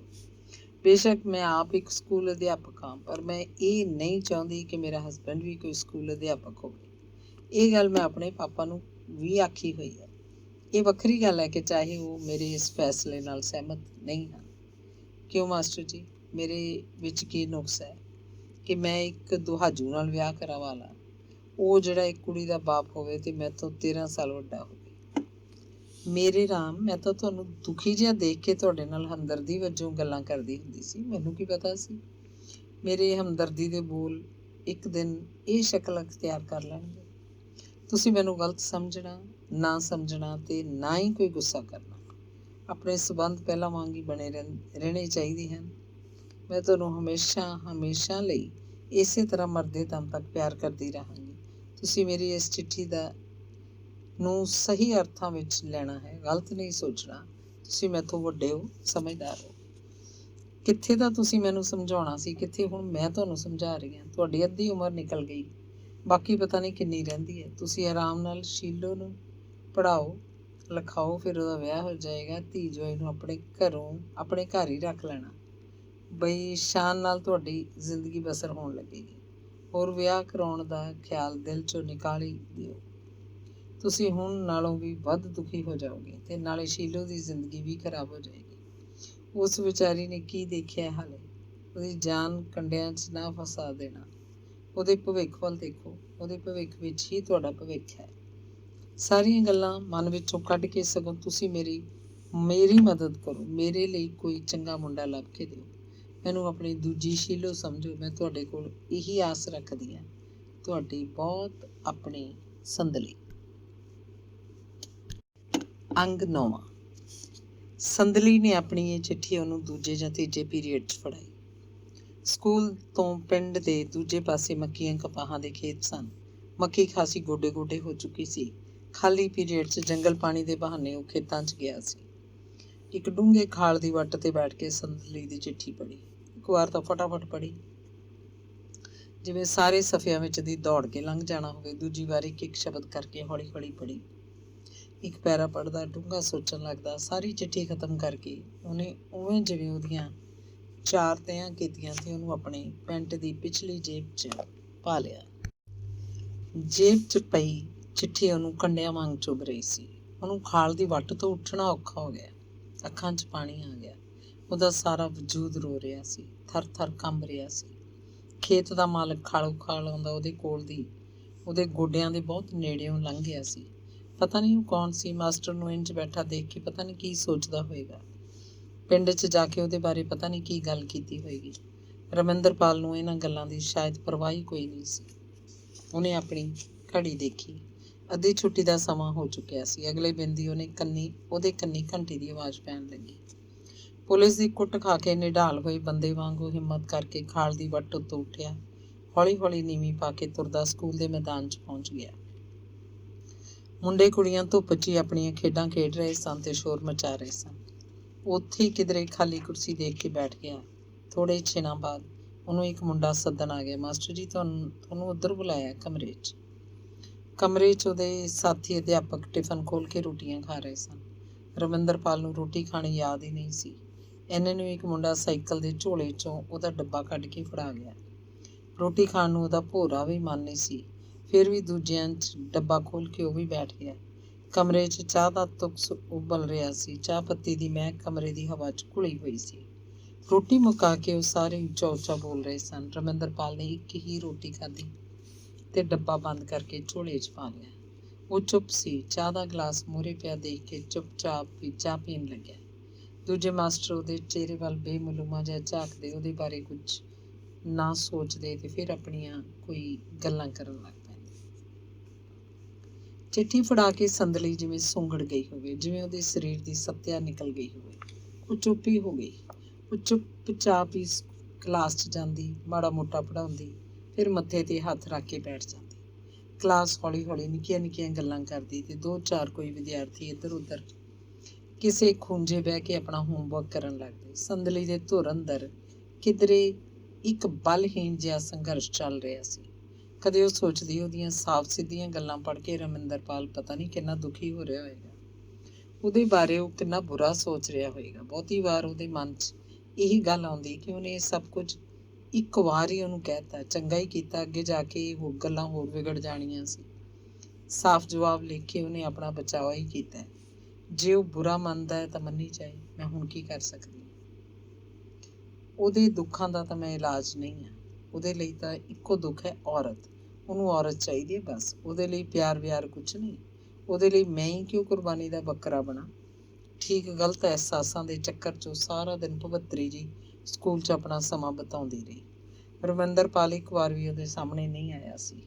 ਪਤਾ ਨਹੀਂ ਉਹ ਕਿੱਥੇ ਸੀ। ਉਹਨੂੰ ਕਈ ਵਾਰ ਦੇਖ ਲੈਣ ਦੀ ਅੱਜ ਉਹਦੇ ਵਿੱਚ ਚਾਹ ਵੀ ਕੋਈ ਨਹੀਂ ਸੀ। ਸਾਰੀ ਛੁੱਟੀ ਦੀ ਘੰਟੀ ਵੱਜੀ ਸੀ। ਸਕੂਲ 'ਚ ਵਿਦਿਆਰਥੀਆਂ ਦਾ ਇੱਕ ਉੱਚਾ ਸ਼ੋਰ ਉੱਠਿਆ ਸੀ ਤੇ ਇਹ ਸ਼ੋਰ ਲੰਮਾ ਹੁੰਦਾ ਹੋਇਆ ਅੰਤ 'ਚ ਖਤਮ ਹੋ ਗਿਆ। ਸਾਰਾ ਸਟਾਫ ਇੱਕ ਇੱਕ ਕਰਕੇ ਹੈਡਮਾਸਟਰ ਦੇ ਦਫ਼ਤਰ 'ਚ ਹਾਜ਼ਰੀ ਲਾਉਣ ਜਾ ਰਿਹਾ ਸੀ। ਸੰਦਲੀ ਨੂੰ ਕੋਈ ਪਤਾ ਨਹੀਂ ਸੀ ਕਿ ਰਮਿੰਦਰਪਾਲ ਕਦੋਂ ਹਾਜ਼ਰੀ ਲਾ ਕੇ ਗਿਆ। ਉਹਦੇ ਖਾਨੇ 'ਚ ਦੂਜੀ ਵਾਰ ਦੇ ਦਸਖਤ ਕੀਤੇ ਹੋਏ ਉਹਨੇ ਜ਼ਰੂਰ ਦੇਖੇ ਸਨ। ਅੰਗ 10ਵਾਂ। ਸੰਦਲੀ ਦੀ ਉਸ ਮਾਰੂ ਚਿੱਠੀ ਨੇ ਰਮਿੰਦਰਪਾਲ ਉੱਤੇ ਬਹੁਤ ਬੁਰਾ ਪ੍ਰਭਾਵ ਪਾਇਆ ਸੀ। ਇੱਕ ਤਰ੍ਹਾਂ ਨਾਲ ਇਸ ਚਿੱਠੀ ਨੇ ਉਹਨੂੰ ਤੜਫਾ ਕੇ ਰੱਖ ਦਿੱਤਾ, ਉਹਨੂੰ ਤੋੜ ਕੇ ਰੱਖ ਦਿੱਤਾ। ਉਹਦੀ ਟੁੱਟੀ ਤਿੜਕੀ ਮਾਨਸਿਕਤਾ ਨੇ ਉਹਦੇ ਸਰੀਰ ਨੂੰ ਵੀ ਨਿਢਾਲ ਕੀਤਾ। ਇਹੀ ਕਾਰਨ ਸੀ ਕਿ ਉਹ ਅਗਲੇ ਦਿਨ ਸਕੂਲ ਨਹੀਂ ਗਿਆ। ਨਿੱਤ ਵਾਂਗ ਸੱਦਿਆਂ ਉੱਠਿਆ ਤਾਂ ਜ਼ਰੂਰ। ਨਿੱਤ ਵਾਂਗ ਸਵੇਰ ਦੀ ਚਾਹ ਬਣਾਈ, ਨਾਸ਼ਤਾ ਤਿਆਰ ਕੀਤਾ, ਦੁਪਹਿਰ ਲਈ ਦੋਵੇਂ ਟਿਫਨ ਵੀ ਤਿਆਰ ਕਰ ਦਿੱਤੇ। ਨਹਾ ਧੋ ਲਿਆ, ਪੈਂਟ ਬੁਸ਼ਰਟ ਨਵੇਂ ਧੋਤੇ ਤੇ ਪ੍ਰੈਸ ਕੀਤੇ ਪਹਿਨ ਲਏ। ਪੈਰਾਂ ਦੀ ਕਾਲੀ ਜੁੱਤੀ ਨੂੰ ਪਾਲਿਸ਼ ਕੀਤਾ। ਸ਼ੀਲੋ ਵੀ ਨਹਾ ਕੇ ਤਿਆਰ ਹੋ ਗਈ। ਚਾਹ ਦੇ ਗਿਲਾਸ ਨਾਲ ਇੱਕ ਛੋਟੀ ਪਰਾਂਠੀ ਖਾ ਲਈ। ਬਸਤੇ 'ਚ ਆਪਣਾ ਟਿਫਨ ਸੰਭਾਲ ਲਿਆ। ਸਕੂਲ ਜਾਣ ਤੋਂ ਪਹਿਲਾਂ ਕਾਪੀ ਵਿੱਚੋਂ ਹਿੰਦੀ ਦਾ ਇੱਕ ਛੋਟਾ ਨਿਬੰਧ ਯਾਦ ਕਰਨ ਲੱਗੀ। ਬੋਲ ਬੋਲ ਕੇ ਪੜ੍ਹ ਰਹੀ ਸੀ। ਉਹਦੀ ਆਵਾਜ਼ ਨੇ ਰਮਿੰਦਰਪਾਲ ਦੀਆਂ ਸੋਚਾਂ ਨੂੰ ਭੰਗ ਕੀਤਾ। ਹੌਲੀ ਜਿਹੀ ਆਖਣ ਲੱਗਾ, ਬੇਟਾ ਮੂੰਹ 'ਚ ਯਾਦ ਕਰ। ਉਹਨੇ ਸ਼ੀਸ਼ੇ 'ਚ ਆਪਣਾ ਚਿਹਰਾ ਦੇਖਿਆ। ਆਪਣੀਆਂ ਅੱਖਾਂ ਉਹਨੂੰ ਬੁਝੀਆਂ ਬੁਝੀਆਂ ਦਿਸੀਆਂ। ਚਿਹਰੇ ਉੱਤੇ ਰੌਣਕ ਨਹੀਂ ਸੀ। ਫਿਰ ਉਹਨੂੰ ਲੱਗਿਆ ਜਿਵੇਂ ਸਰੀਰ ਵੀ ਥੱਕਿਆ ਥੱਕਿਆ ਪਿਆ ਹੋਵੇ। ਬੈੱਡ ਉੱਤੇ ਬੈਠ ਗਿਆ। ਜੁੱਤੀ ਉਤਾਰ ਕੇ ਪੈਰਾਂ ਨੂੰ ਇੱਕ ਦੂਜੇ ਉੱਤੇ ਮਲਣ ਲੱਗਿਆ। ਇੰਝ ਕਰਨ ਨਾਲ ਉਹਨੂੰ ਕੋਈ ਅਜੀਬ ਜਿਹਾ ਸਵਾਦ ਆ ਰਿਹਾ ਸੀ। ਫਿਰ ਜਿਵੇਂ ਕਿਸੇ ਜ਼ਖਮੀ ਜਿਹੇ ਖਿਆਲ ਨੇ ਉਹਦੀ ਬਿਰਤੀ ਤੋੜ ਦਿੱਤੀ। ਉਹਨੇ ਆਪਣੇ ਪੈਰਾਂ ਨੂੰ ਝਟਕੇ ਨਾਲ ਅਲੱਗ ਕੀਤਾ ਤੇ ਉਵੇਂ ਦੀ ਉਵੇਂ ਬੈੱਡ ਉੱਤੇ ਲੇਟ ਗਿਆ। ਫਿਰ ਉੱਠਿਆ, ਟੀਵੀ ਦਾ ਰਿਮੋਟ ਲੱਭਣ ਲੱਗਿਆ, ਬਟਨ ਦੱਬਿਆ। ਡਿਸਕਵਰੀ ਚੈਨਲ ਆ ਰਿਹਾ ਸੀ। ਉਹਨੇ ਆਵਾਜ਼ ਬਹੁਤ ਘਟਾ ਦਿੱਤੀ, ਜਿਵੇਂ ਆਵਾਜ਼ ਤਾਂ ਸੁਣਨੀ ਹੀ ਨਾ ਹੋਵੇ। ਚੈਨਲ 'ਚ ਸੱਪ ਸਪਨੇ ਇੱਕ ਦੂਜੇ ਨੂੰ ਬੁਰੀ ਤਰ੍ਹਾਂ ਲਿਪਟ ਰਹੇ ਸਨ। ਕੁੜੀ ਨੇ ਕੰਧ ਘੜੀ ਦੇਖੀ ਤੇ ਪੁੱਛਿਆ, ਅੱਜ ਜਾਂਦੇ ਨਹੀਂ ਪਾਪਾ? ਨਹੀਂ, ਤੁਰਦਾ ਬਸ। ਉਹਦੀ ਨਿਗਾਹ ਸੱਪਾਂ 'ਚ ਸੀ। ਉਹ ਕਿੰਨਾ ਹੀ ਚਿਰ ਸੱਪਾਂ ਦੀ ਖੇਡ ਨੂੰ ਨਿਹਾਰਦਾ ਰਿਹਾ, ਜਿਵੇਂ ਵਕਤ ਤੋਂ ਬਹੁਤ ਦੂਰ ਕਿਧਰੇ ਚਲਾ ਗਿਆ ਹੋਵੇ। ਇੱਕਦਮ ਉਹਦੇ ਦਿਮਾਗ 'ਚ ਸੰਦਲੀ ਦੀ ਚਿੱਠੀ ਦਾ ਖਿਆਲ ਆਇਆ ਤਾਂ ਉਹਨੇ ਟੀਵੀ ਦੀ ਘੁੱਗੀ ਨੱਪ ਦਿੱਤੀ। ਸਭ ਖਤਮ ਹੋ ਗਿਆ। ਜਿੱਥੇ ਟੀਵੀ ਵਿੱਚ ਕੁਝ ਵੀ ਨਹੀਂ ਹੋ ਰਿਹਾ ਸੀ, ਨਾਲ ਦੀ ਨਾਲ ਉਹਦੇ ਦਿਮਾਗ ਵਿੱਚੋਂ ਸੱਪਾਂ ਦੀ ਖੇਡ ਨਿਕਲ ਗਈ। ਕੁੜੀ ਬਸਤਾ ਚੁੱਕੀ ਉਹਦੇ ਸਾਹਮਣੇ ਖੜੀ ਮੁਸਕਰਾ ਰਹੀ ਸੀ। ਉਹਦੇ ਵੱਲ ਝਾਕਿਆ ਤੇ ਪੁੱਛਿਆ, ਕੀ ਗੱਲ? ਟਾਈਮ ਹੋ ਗਿਆ, ਚੱਲੀਆਂ ਬਸ। ਕੁੜੀ ਨੇ ਜਵਾਬ ਦਿੱਤਾ, ਕਿੱਥੇ ਚੱਲੀਆਂ? ਸਕੂਲ, ਹੋਰ ਕਿਤੇ? ਹੁਣ ਕੁੜੀ ਹੱਸਣ ਲੱਗੀ। ਅੱਛਾ, ਹੋ ਗਿਆ ਟਾਈਮ? ਹੋਰ? ਉਹ ਫਿਰ ਮੁਸਕਰਾਈ ਜਾਂਦੀ ਬੋਲੀ, ਤੁਸੀਂ ਅੱਜ ਨਹੀਂ ਜਾਣਾ ਸਕੂਲ? ਨਹੀਂ, ਬਸ ਤੁਰਦਾ। ਟਾਈਮ ਤਾਂ ਕਿੰਨਾ ਹੋ ਗਿਆ? ਕੁੜੀ ਨੇ ਜਿਵੇਂ ਉਹਨੂੰ ਯਾਦ ਕਰਾਇਆ ਹੋਵੇ। ਕੁੜੀ ਦੇ ਜਾਣ ਬਾਅਦ ਉਹ ਬੈੱਡ ਤੇ ਪੈ ਗਿਆ। ਥੱਕਿਆ ਥੱਕਿਆ ਲੱਗ ਰਿਹਾ ਸੀ। ਛੱਤ ਦਾ ਪੱਖਾ ਇੰਨਾ ਤੇਜ਼ ਨਹੀਂ ਸੀ ਕਿ ਉਹਦੀ ਸੁਰਤੀ ਨੂੰ ਭੰਗ ਕਰਦਾ। ਉਹਦਾ ਇੱਕ ਚਿੱਤ ਸੀ ਸਕੂਲ ਜਾਵੇ, ਇੱਕ ਚਿੱਤ ਸੀ ਸਕੂਲ ਨਾ ਜਾਵੇ। ਉਹਨੇ ਘੜੀ ਦੇਖੀ, ਸਕੂਲ ਲੱਗੇ ਨੂੰ ਤਾਂ ਅੱਧਾ ਘੰਟਾ ਹੋ ਗਿਆ, ਜਿਵੇਂ ਉਹਨੇ ਜਾਣਬੁੱਝ ਕੇ ਸਕੂਲ ਜਾਣ ਦਾ ਵਕਤ ਟਾਲਿਆ ਹੋਵੇ। ਉਹ ਸੌਣ ਦੀ ਕੋਸ਼ਿਸ਼ ਕਰਨ ਲੱਗਿਆ। ਉਹਦੇ ਦਿਮਾਗ 'ਚ ਸੰਦਲੀ ਦਾ ਮਿੱਠਾ ਮਿੱਠਾ ਕੌੜਾ ਕੌੜਾ ਅਹਿਸਾਸ ਸੀ। ਉਹਨੂੰ ਲੱਗਦਾ ਕਿ ਸਕੂਲ ਵਿੱਚ ਸੰਦਲੀ ਉਹਨੂੰ ਉਡੀਕ ਰਹੀ ਹੋਏਗੀ, ਪਰ ਬਾਰ-ਬਾਰ ਇਹੀ ਖਿਆਲ ਉਹਦੇ ਦਿਮਾਗ ਵਿੱਚ ਘੁੰਮਣ ਲੱਗਦਾ ਕਿ ਉਹ ਕਿੰਨਾ ਭੋਲਾ ਹੈ, ਕਿੰਨਾ ਬੇਵਕੂਫ ਹੈ। ਜਦੋਂ ਉਹਨੇ ਚਿੱਠੀ 'ਚ ਇੰਨਾ ਕੁਝ ਲਿਖ ਦਿੱਤਾ, ਇੱਕ ਤਰ੍ਹਾਂ ਨਾਲ ਤੋੜ ਕੇ ਜਵਾਬ ਦੇ ਦਿੱਤਾ ਹੈ, ਉਹ ਹੁਣ ਕਿਉਂ ਉਡੀਕਦੀ ਹੋਏਗੀ ਉਹਨੂੰ ਹੁਣ ਆਪਣਾ ਮਨ ਸਮਝਾਉਣਾ ਚਾਹੀਦਾ ਹੈ ਕਿ ਇਹਨਾਂ ਤਿਲਾਂ 'ਚ ਤੇਲ ਨਹੀਂ ਹੈ। ਇਸ ਉਧੇੜ-ਬੁਣ ਵਿੱਚ ਹੀ ਉਹਨੂੰ ਨੀਂਦ ਆ ਗਈ। ਉਹਦੀ ਅੱਖ ਉਦੋਂ ਹੀ ਖੁੱਲ੍ਹੀ ਜਦੋਂ ਸ਼ੀਲੋ ਸਾਰੀ ਛੁੱਟੀ ਬਾਅਦ ਘਰ ਪਹੁੰਚ ਗਈ। ਪਾਪਾ, ਤੁਸੀਂ ਇੰਨੀ ਛੇਤੀ ਕਿਵੇਂ ਆ ਗਏ? ਉਹ ਬੋਲਿਆ ਨਹੀਂ, ਉੱਠ ਕੇ ਬੈਠਾ ਸੀ। ਜੁੱਤੀ ਪਾਈ ਤੇ ਫਰਿੱਜ ਵਿੱਚੋਂ ਕੇਨੀ ਕੱਢ ਕੇ ਠੰਡਾ ਪਾਣੀ ਪੀਣ ਲੱਗਿਆ। ਕੁੜੀ ਨੇ ਮੇਜ਼ ਉੱਤੇ ਪਿਆ ਉਹਦਾ ਟਿਫਨ ਖੋਲ੍ਹ ਕੇ ਦੇਖਿਆ। ਉਹ ਤਾਂ ਉਵੇਂ ਦਾ ਉਵੇਂ ਪਿਆ ਸੀ, ਜਿਵੇਂ ਖੋਲ੍ਹਿਆ ਹੀ ਨਾ ਹੋਵੇ। ਉਹ ਸਮਝ ਗਈ ਪਾਪਾ ਅੱਜ ਸਕੂਲ ਗਏ ਹੀ ਨਹੀਂ। ਰਮਿੰਦਰਪਾਲ ਨੇ ਪੈਂਟ ਬੁਸ਼ਰਟ ਉਤਾਰ ਕੇ ਕੁੜਤਾ ਪਜਾਮਾ ਪਾ ਲਿਆ ਤੇ ਫਿਰ ਸੌਂ ਗਿਆ। ਸ਼ੀਲੋ ਪਾਣੀ ਪੀ ਕੇ ਕੁਰਸੀ ਉੱਤੇ ਲੱਤਾਂ ਲਮਕਾ ਕੇ ਬੈਠੀ ਤੇ ਮੰਜੇ ਉੱਤੇ ਪਏ ਬਸਤੇ 'ਚੋਂ ਕਾਪੀ ਕਿਤਾਬ ਕੱਢ ਕੇ ਹੋਮਵਰਕ ਕਰਨ ਲੱਗੀ। ਪਾਪਾ ਤੋਂ ਕੁਝ ਨਹੀਂ ਪੁੱਛਿਆ। ਉਹ ਸ਼ੀਸ਼ੇ ਵੱਲ ਪਿੱਠ ਕਰਕੇ ਸੁੱਤਾ ਪਿਆ ਸੀ। ਆਥਣ ਵੇਲੇ ਕੁੜੀ ਨੇ ਚਾਹ ਬਣਾਈ। ਰਮਿੰਦਰਪਾਲ ਨੇ ਸੁੱਤੇ ਪਏ ਨੇ ਉੱਠ ਕੇ ਚਾਹ ਪੀ ਲਈ। ਥੋੜ੍ਹੀ ਚਾਹ ਪੀਤੀ, ਨਾਲ ਨੂੰ ਕੁਝ ਖਾਧਾ ਵੀ ਨਹੀਂ। ਉਹਦੀ ਦੁਪਹਿਰ ਦੀ ਰੋਟੀ ਟਿਫਨ 'ਚ ਉਵੇਂ ਦੀ ਉਵੇਂ ਪਈ ਸੀ। ਸਵੇਰੇ ਪਰੌਂਠਾ ਵੀ ਨਹੀਂ ਸੀ, ਜਿਵੇਂ ਉਹਦਾ ਅੰਦਰ ਮਰ ਗਿਆ ਹੋਵੇ। ਕੋਈ ਭੁੱਖ ਤੇ ਨਹੀਂ ਸੀ। ਸ਼ੀਲੋ ਰੋਟੀ ਟੁਕਦਾਰ ਕਰਨ ਲੱਗੀ ਤੇ ਉਹ ਬਿਨਾਂ ਦੱਸੇ ਘਰੋਂ ਬਾਹਰ ਹੋ ਗਿਆ। ਮੰਡੀ 'ਚ ਪਤਾ ਨਹੀਂ ਕਿੱਥੇ ਕਿੱਥੇ ਫਿਰਦਾ ਰਿਹਾ, ਕਿੱਥੇ ਬੈਠਾ, ਕਿਹਦੇ ਨਾਲ ਕੋਈ ਗੱਲ ਕੀਤੀ, ਮਨ 'ਚ ਕੀ ਸੋਚਦਾ ਸੀ, ਉਹਨੂੰ ਆਪ ਵੀ ਪਤਾ ਨਹੀਂ ਸੀ। ਠੇਕੇ ਉੱਤੇ ਦੇਸੀ ਸ਼ਰਾਬ ਦਾ ਅਧੀਆ ਲਿਆ ਤੇ ਠੇਕੇ ਦੇ ਨਾਲ ਹੀ ਹੱਥ 'ਚ ਬੈਠ ਕੇ ਪੀਣ ਲੱਗਿਆ। ਹੱਥ 'ਚ ਹੋਰ ਬੰਦੇ ਵੀ ਪੀ ਰਹੇ ਸਨ।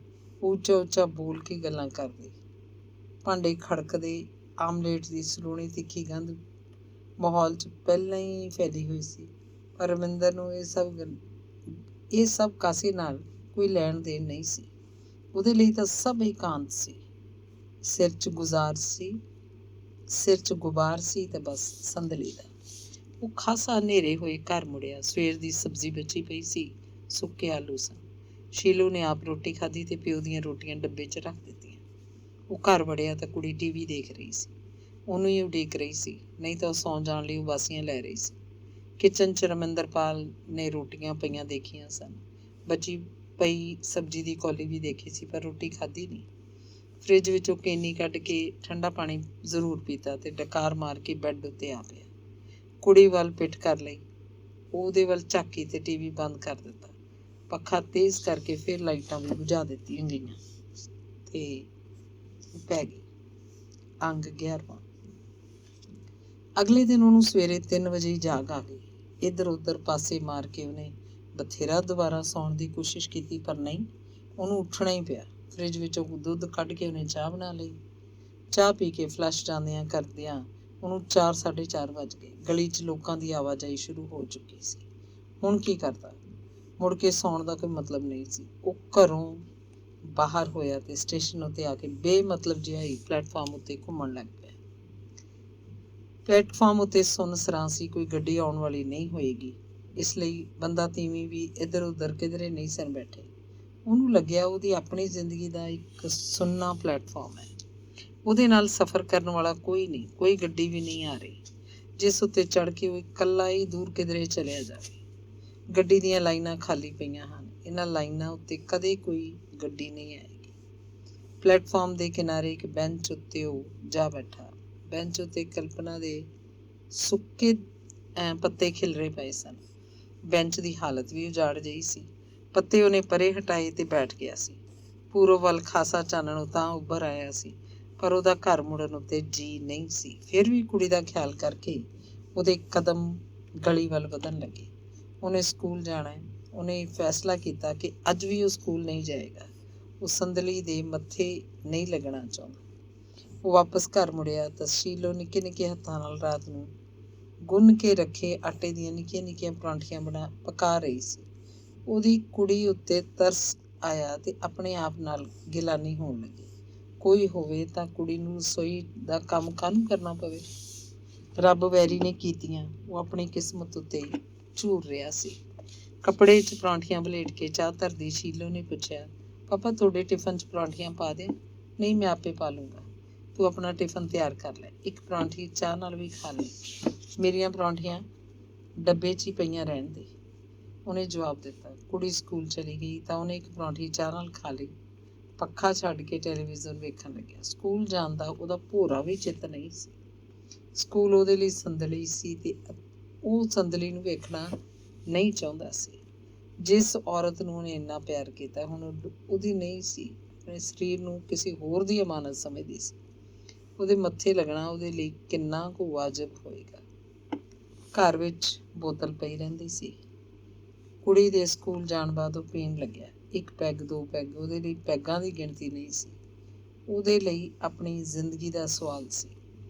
ਜਿਸ ਕੁੜੀ ਸੰਦਲੀ ਨੂੰ ਉਹਨੇ ਇੰਨਾ ਪਿਆਰ ਕੀਤਾ, ਆਪਣਾ ਸਾਰਾ ਅਸਤਿਤਵ ਲੁਟਾ ਦਿੱਤਾ, ਉਹਦੀ ਨਹੀਂ ਹੈ ਤਾਂ ਫਿਰ ਜ਼ਿੰਦਗੀ ਵਿੱਚ ਉਹਦਾ ਹੈ ਹੀ ਕੀ। ਸੰਦਲੀ ਨਹੀਂ ਹੈ ਤਾਂ ਕੁਝ ਵੀ ਨਹੀਂ ਹੈ। ਉਹ ਪੀਂਦਾ ਗਿਆ ਤੇ ਫਿਰ ਬੇਸੁੱਧ ਹੋ ਕੇ ਬੈੱਡ 'ਤੇ ਲਿਟ ਗਿਆ। ਟੈਲੀਵਿਜ਼ਨ ਚੱਲ ਰਿਹਾ ਸੀ, ਉਹ ਸੁੱਤਾ ਨਹੀਂ ਸੀ। ਸ਼ੀਲੋ ਸਕੂਲੋਂ ਆਈ, ਫਰਿੱਜ ਦਾ ਪਾਣੀ ਪੀ ਕੇ ਹੋਮਵਰਕ ਕਰਨ ਲੱਗੀ। ਕੁੜੀ ਆਈ ਦੀ ਬਿੜਕ ਸੁਣ ਕੇ ਉੱਠਿਆ, ਬਾਥਰੂਮ ਗਿਆ ਤੇ ਬਾਥਰੂਮ ਵਿੱਚ ਰੱਖੀ ਬੋਤਲ 'ਚੋਂ ਇੱਕ ਪੈਗ ਹੋਰ ਪੀ ਲਿਆ। ਇਹ ਖਾਸਾ ਤਕੜਾ ਪੈਗ ਸੀ। ਉਹ ਸ਼ਾਮ ਤੱਕ ਸੁੱਤਾ ਹੀ ਰਿਹਾ। ਕੁੜੀ ਨੇ ਰੋਟੀ ਬਣਾਈ। ਮੂੰਗੀ ਦੀ ਦਾਲ 'ਚ ਰਮਿੰਦਰਪਾਲ ਨੇ ਇੱਕ ਰੋਟੀ ਖਾ ਲਈ। ਮੂੰਗੀ ਦੀ ਦਾਲ ਨਾਲ ਰਮਿੰਦਰਪਾਲ ਨੇ ਇੱਕ ਰੋਟੀ ਖਾ ਲਈ। ਰੋਟੀ ਜਿਵੇਂ ਖਾਧੀ ਨਹੀਂ, ਨਿਗਲੀ ਹੋਈ। ਬੁਰਕੀ ਉਹਦੇ ਮੂੰਹ 'ਚ ਫੁੱਲ ਜਾਂਦੀ ਸੀ। ਧੰਨਵਾਦ।